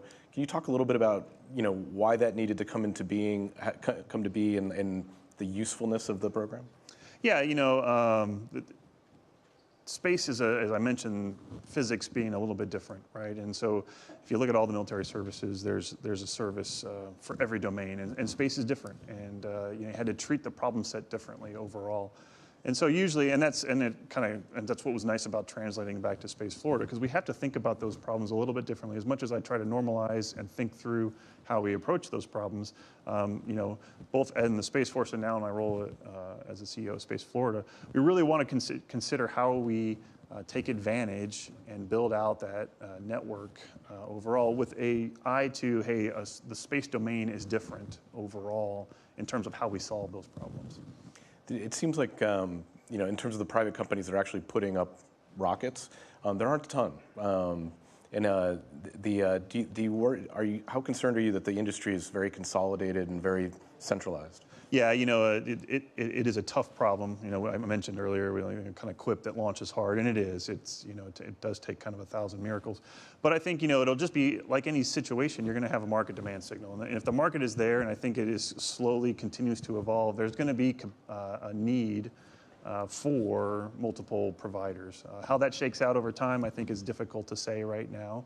I think there are plenty of viable candidates out there. And, from kind of a user's perspective, maybe even, we want to have as many of those providers be successful overall, because that hopefully then drives the overall cost and then opens up the market even further. What are some of the changes in infrastructure that needs to be built on the ground to support a spaceport? Yeah, spaceports, they're very heavy in terms of, you can imagine just the size and the scale of a launch vehicle or a rocket. You have to be able to have, there's the launch site itself, which is a lot of concrete, different designs. All the commodities that come along with that fuel. It's not just, liquid natural gas or oxygen, or it's nitrogen, it's helium, it's all the things that a high-tech vehicle needs. But then on top of that, you need power, which is significant. You need some sort of access. I mentioned roads, it could be rail. You need the ability to move around. You can't just use an average road, right? It has to be wide enough to consider that. So we have to take that all into account. And especially as we move forward and we talk about, kind of the spaceport, what it's going to future holds is we'd like to, I think we've made this word up actually. It's quintamodal, right? So you had air, rail. It was the first time I'd heard it. Yeah, so it's air, rail, sea, shipping, highways, and then the fifth one is space. Yeah. Right? And so those all have to work together if we're really, when you start to look at the future of potential options for space transportation, point-to-point cargo, Rebecca was in here earlier talking about FedEx, right?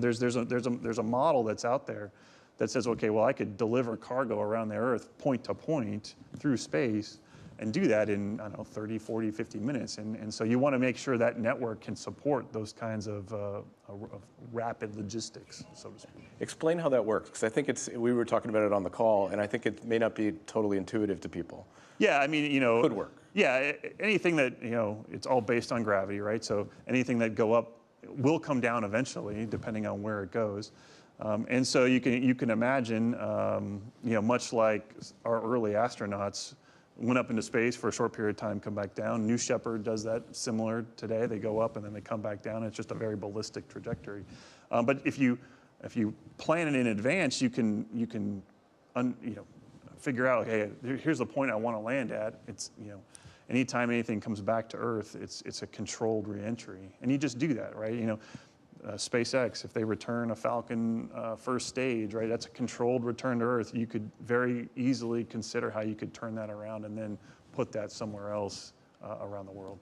And theoretically, that could be with people too. So instead of, air travel's been an amazing boon, but it still takes a day to fly around the planet. You could wind up being on the other side of the planet in hours. Yeah, conceptually, there is no reason to think you couldn't get there. Yeah. Now, I won't make any bets on the time horizon for any of that. Or the cost. Or the cost. But yeah, eventually that would make the most sense. And sometimes maybe there's an intermediary step where you go to orbit first. Maybe you have to go around a little bit and come back down. And so somebody will start to flesh that out a little bit and figure out what it looks like. So what are the technological developments that you're most excited about, the companies that you're working with here in Florida or just coming down the pike? I think really what I like to see overall, and in Space Florida, we're really looking at the entire aerospace industry here in the state, and the growth of many different areas. One that's connected, and I mentioned, as you talk transportation networks, advanced air mobility is one. eVTOLs are I think an interesting growth area that we're really hoping to help mature. Because there's that connection of moving things around and transportation, and then unlocking, the ability for people to deliver whatever you might want in either yourself or something in it. Do you see? We did a story a couple of months ago on eVTOLs, and we were a little. I wouldn't say pessimistic, but we think the timelines are going to be, longer than we might think. What's your take on when those are going to be commercially? From some of the technology I've seen, and even just there's been some recent demonstrations, I think, autonomous might be the long-term future, I think. But I think as you start to, especially here in this area, there seems to be a growing market and a need for that. And so I'm really positive on what that looks like going forward. I think, I talk about the space industry, and it's taken 20, 25 years to get there. So I think we got to be little bit realistic about that. But that now is a time to start thinking about what are the what's the policy, what's the regulatory framework look like, both on advanced air mobility, and then of course in space too. We keeps having that same conversation about setting the conditions now, so that as these technologies mature, all of that is in place and it can grow faster. So in terms of space priorities, there's been many debates about what our priorities should be, what we should be optimizing for. We've been to the moon. Do we need to go back to the moon? Is there a reason to do that? Do we need to go to Mars? Is that the wrong goal to try and solve for? What's your take on that? You're obviously in business now, so you're going to think about the business opportunities. But in terms of the challenge, the lift, is the juice worth the squeeze? Yeah, I think human nature, is to progress, right? We're going to continue to progress, and we're going to continue to want to move into the future. And I think there are opportunities out there, whether that's at Mars, whether that's lunar, whether that's an asteroid, that someone will unlock And the hard part for me is to try to figure out what that timeline looks like. And I'm probably not good enough on guessing what that timeline looks like. We will get there eventually, though. And I think ultimately, when you think about things like even in space manufacturing, the things you can do in the life sciences, the things you can do for material sciences that can only happen in like a zero gravity environment, I think we will slowly start to get those out there. So I think in the long run, it's net positive, and I'm excited to see kind of what comes out of it. Excellent. Rob, thanks so much for coming. It was a great conversation. Stick around for the town hall. I bet people have questions. All right, great. All right. Thanks, Ben. Yeah, thank you.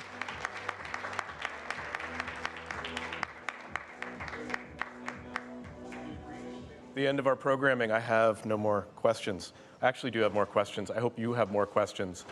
We started this thing off on Sunday night with a town hall, very lively, I think perhaps fueled with a little Chardonnay. We don't have that same motivation today, but I think we still have the same spirit of inquiry.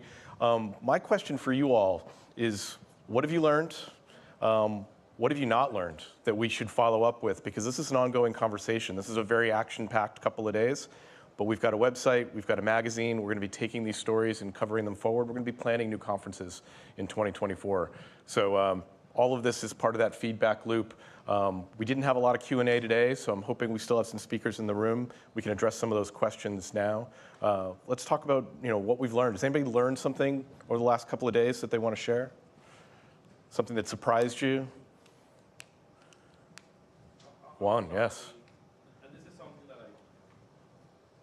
Something I mentioned in the beginning of the panel, which is the amount of actual practical work in areas that you don't consider are early adopters of AI technology.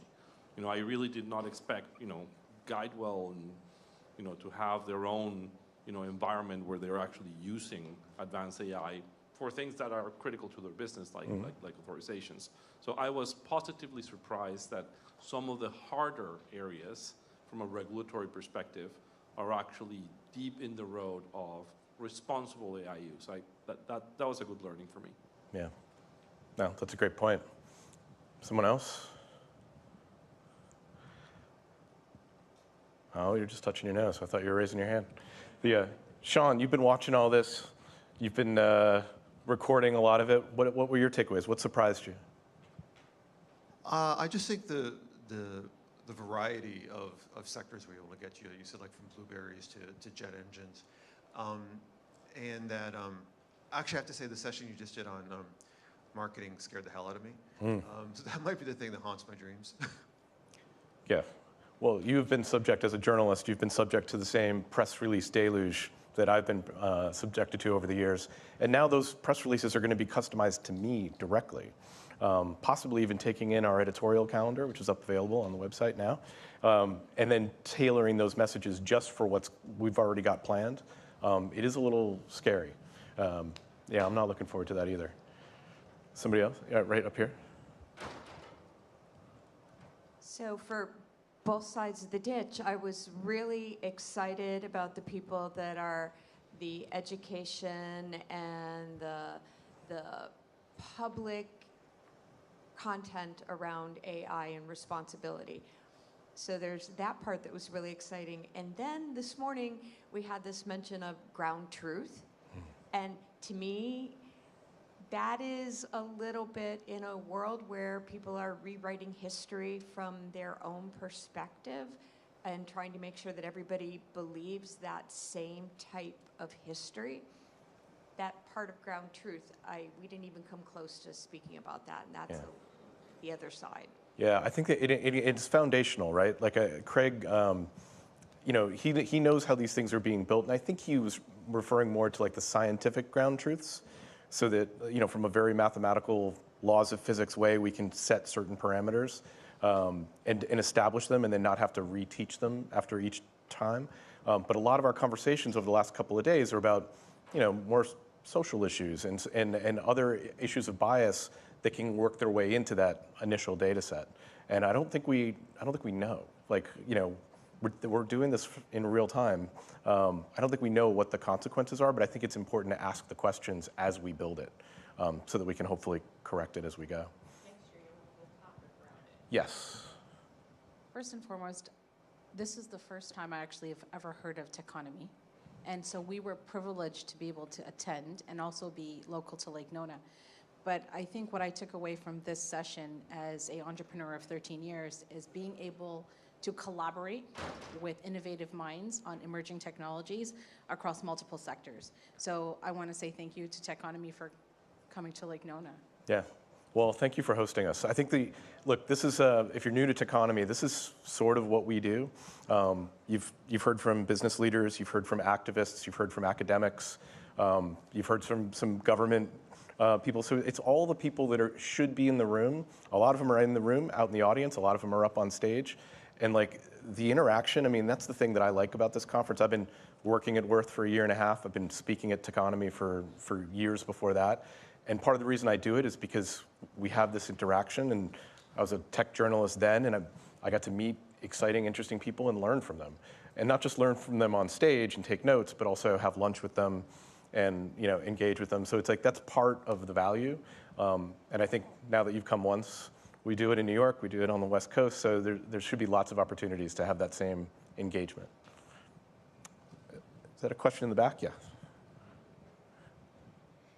It's been awesome just hearing all the thought leaders and just so many brilliant people in one space. So thank you so much. It's also my first time here, and I've met so many incredible people and heard from so many incredible people. I think the thing I'm digging into because of the work I do, I work with couples every day, is how is this going to translate relationally?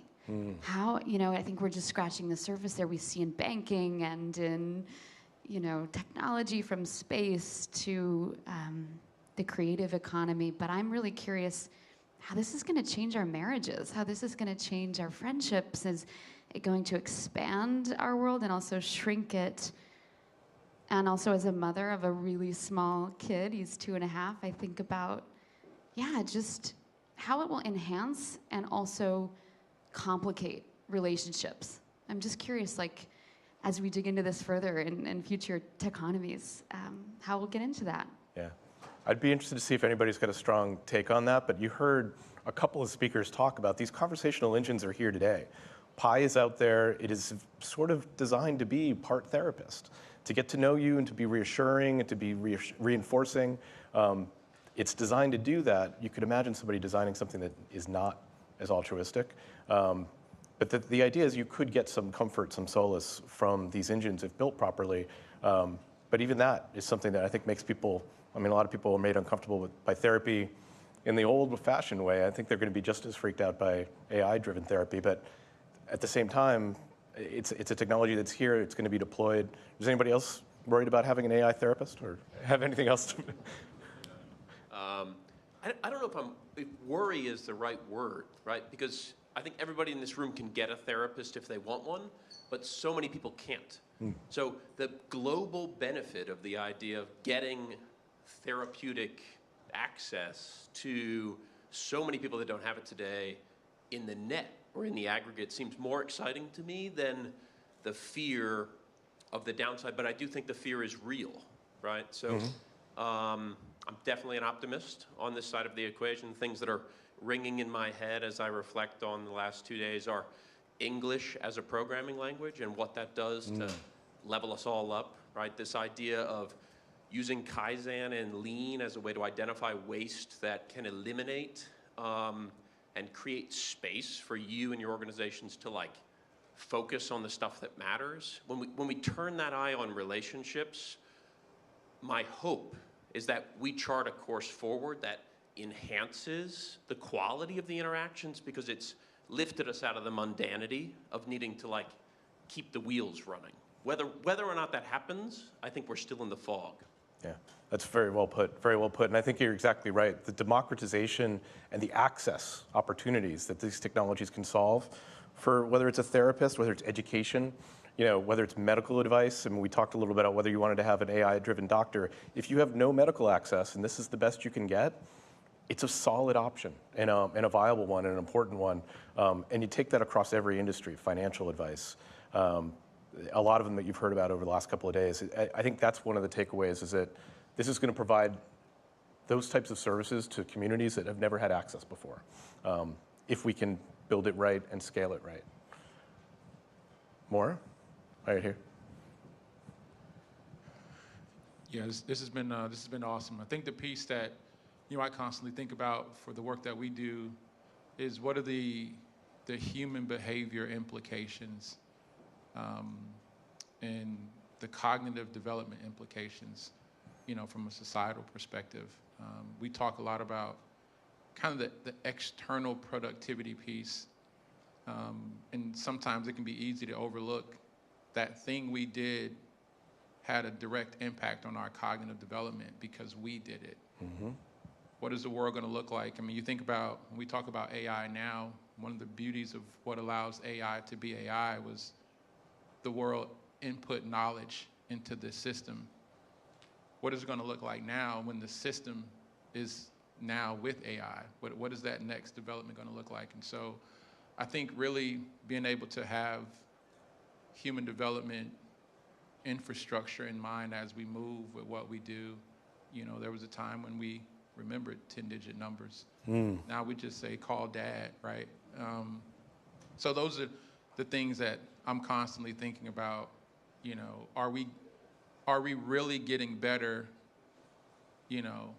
as humans, not from just a productivity standpoint, but from a human infrastructure standpoint? So those are some pieces that I think would be interesting. I mean, this artificial intelligence, this automation of intelligence is something we've been flirting with for a while in the digital age, and we've been accelerating and being able to do things faster.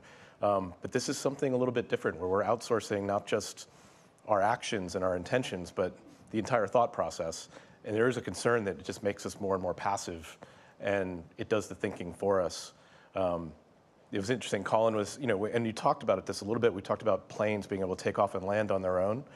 And the aviation industry is using simulators and AI to train pilots for those edge cases, because most of the time they don't actually experience them. They don't have the real flying experience anymore because they're reading a book when they're flying across the country. So we're trying to use the tools to sort of retrain people for those edge cases. They used to require dozens of years of experience, and now we're putting people in simulators to try and replicate that. But it's exactly the question to ask. Sean? Tommy, you just made me think of something. I just did the Spartan workout this morning, and years ago, every day would be a Spartan workout. I'd be at a farm, I'd be working at a factory, I'd be doing whatever. So you didn't need special training to have muscles, right, or to be fit. And I wonder what the cognitive equivalent of that is going to be. If you have machines thinking for you, just do more Wordle? I don't know what we'll do. Yeah. That's really good. You can actually have a machine do the Wordle for you. I'll send you a link. I'll send you a link. Got it in 2. Over here. So I've been coming to Techonomy for a long, long time, and I hadn't been in a while. And the thing about We've missed you. The thing about it is there's a lot of DK, a lot of things you didn't know. And then that elevates your sense of concern, because it's like, whoa, I didn't know about all these things. But then on the other side, there's so many really super smart people who care. And I think that's one of the things about this community I like the most, is that it's really cool to know that there's people this smart taking care of this shit, because it's concerning. I think one thing that I'm kind of a little worried about, though, is, and Craig was talking about it earlier, is I think that this new level of intelligence is forcing us to figure out what really matters to us as a species, because if you know Kevin Kelly, original techonomist, he kind of says, he wrote What Technology You Want. And it says, well, technology, if it was a human, it was a sociopath. It just does exactly what it's told to do without any conscience, right? And if we're doing that on top of our data, we've already agreed that we're fallible as humans. The thing that I'm concerned about and I wanted to ask Craig about was, we have different values across society. And so Dubai's launched their own LLM, Singapore's working on theirs, France launched theirs. Because why? Because as a country, I don't want to run on tech bro LLM. I want it to represent my values. And so I kind of go back to Scott Malcolmson's Splinternet. We were talking about the Splinternet. China has their own internet and they have their own infrastructure. I just worry a little bit if we, at a sovereign level, if we start to create LLMs that represent our own value system, that we don't kind of almost fall back into mercantilism. They're just these different islands of LLM driven on the value set that we like, and they don't talk. I wonder if we lose ourselves in that a little bit. And I wonder then, are there a core set of values and beliefs that we could all adhere to, constitutional AI, that we then have the affordances of that technology to allow us to be our best selves? You know, I asked Claude this morning, take all the religions in the world and give me 10 value sets that AI could kind of constitutionally test itself against. And, you know, it's back to the golden rule, but I just wonder, you know, could we actually all agree on that? Well, it's a great point. And the good news is that we're heading into an election cycle, so I'm sure the country's going to come together and find some middle ground that we can all agree on and then move forward.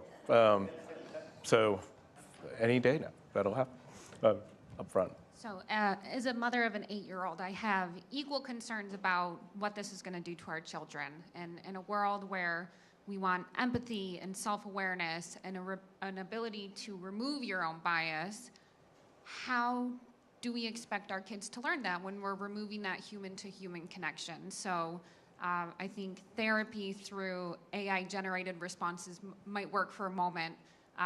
Tutoring through AI-generated responses may work, but what happens when that kid actually turns that tutor into a mentor? Or had that therapist who can relate at a level that you would never be able to authentically generate through those responses?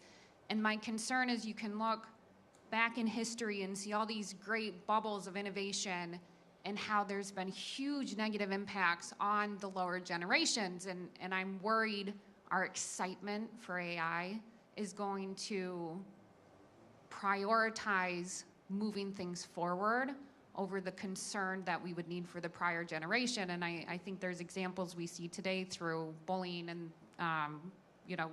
being able to generate images with other people's likeness. And sometimes the kids are the last ones we take the time to spend our time ensuring it's done the right way. Yeah, I think that's we tried to incorporate some of that into the program. And part of it is learning from the lessons of social media, right? Like, social media wasn't built for kids. It was built for, by tech bros and for communication, and then but it quickly evolved, became this platform that kids were using.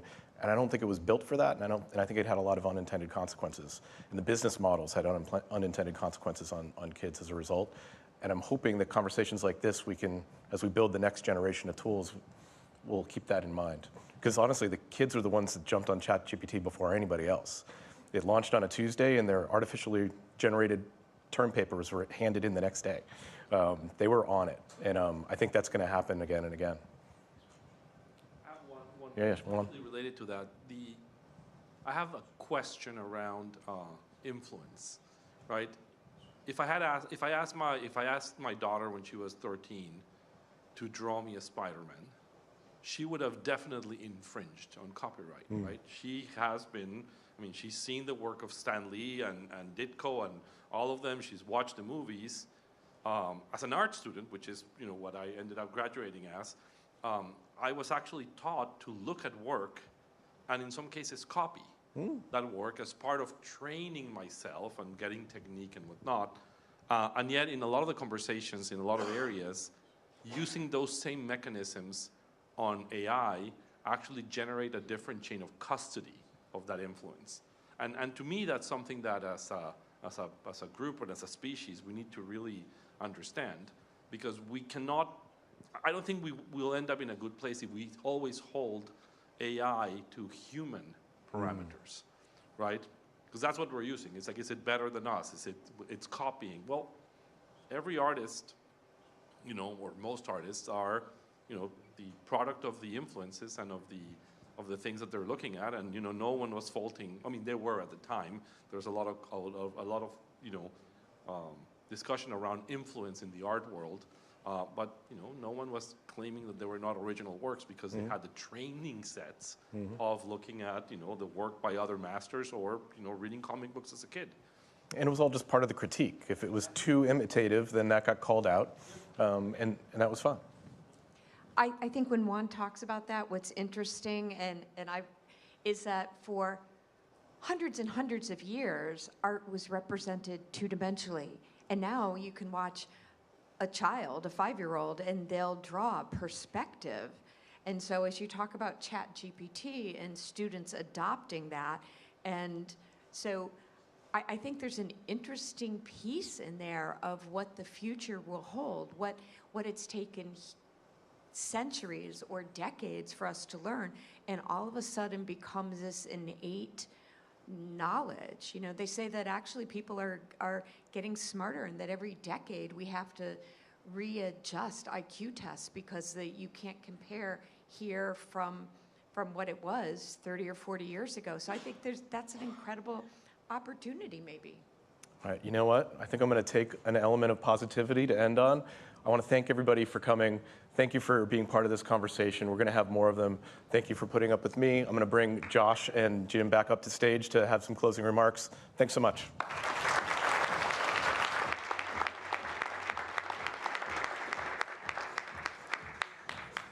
Thanks, Dan. You know, Jim and I were just standing back there listening to all the commentary and really, you know, talking about everyone here. We used to call everyone a participant, right? We didn't have speakers and attendees. You know, we called everyone a participant. And I think it was reassuring to me that we need to bring that back. We need to do more in the future of these room-wide type dialogues. So hopefully it was a great learning experience for us, standing and hearing all the great commentary from the audience and all the great takeaways. And that said, we'll continue to encourage you to reach out to us, write for us. You know, really, we want you to get more engaged. We heard a lot of people out here that were first-timers, which was great, and really want you to become part of the community. I know this is a loaded question, but what do you think about coming back here next year?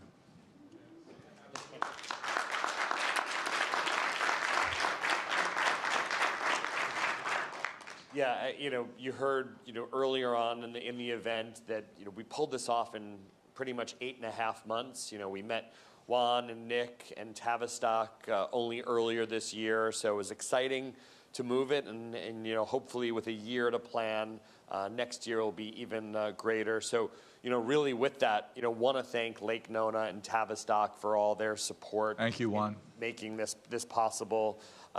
Thank you to KPMG. You heard some of the great partners at KPMG, BMC, Medtronic, obviously Ken Washington. Many of you got to meet, amazing part of our community. Orlando Economic Partnership and GMAG and WealthSpire. Hopefully many of you grabbed the magazine. You could get a subscription, scan the QR code to continue to get worth. The next issue that comes out in December is our Worthy 100, which, you know, we have people really that will recognize for using their success and their influence to make the world a better place. You saw here. And the people who are on that list were nominated by the community. Right, so, you know, we'll encourage for next year's list. There are technologists who are using, again, their platforms to make the world a better place, celebrities, athletes. So, you know, hopefully you'll nominate, you'll be part of the process. There's some people on the team I want to point out.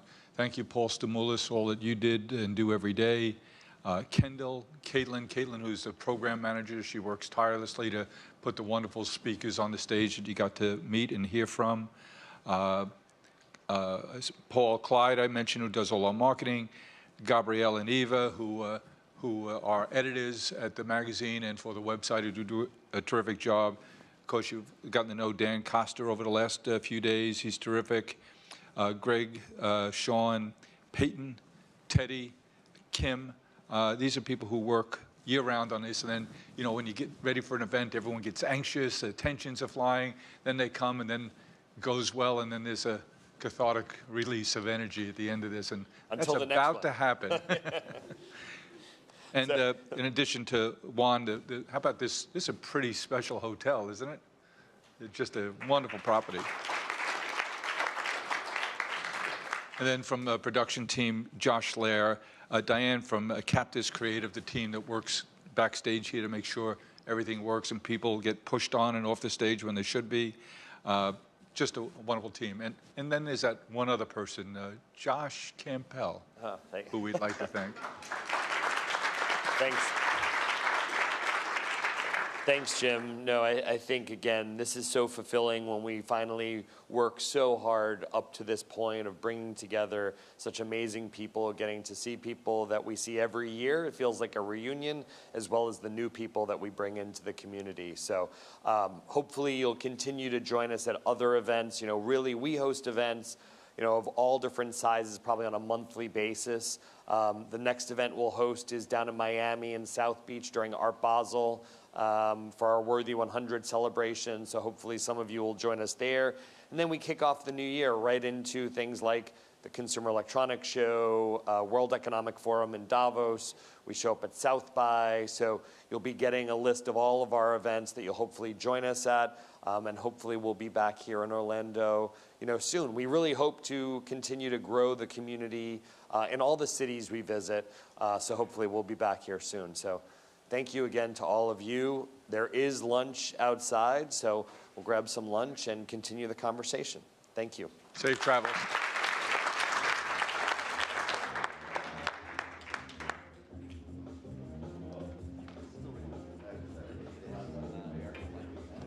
Thank you again for joining us at Techonomy 23. We will see you next year.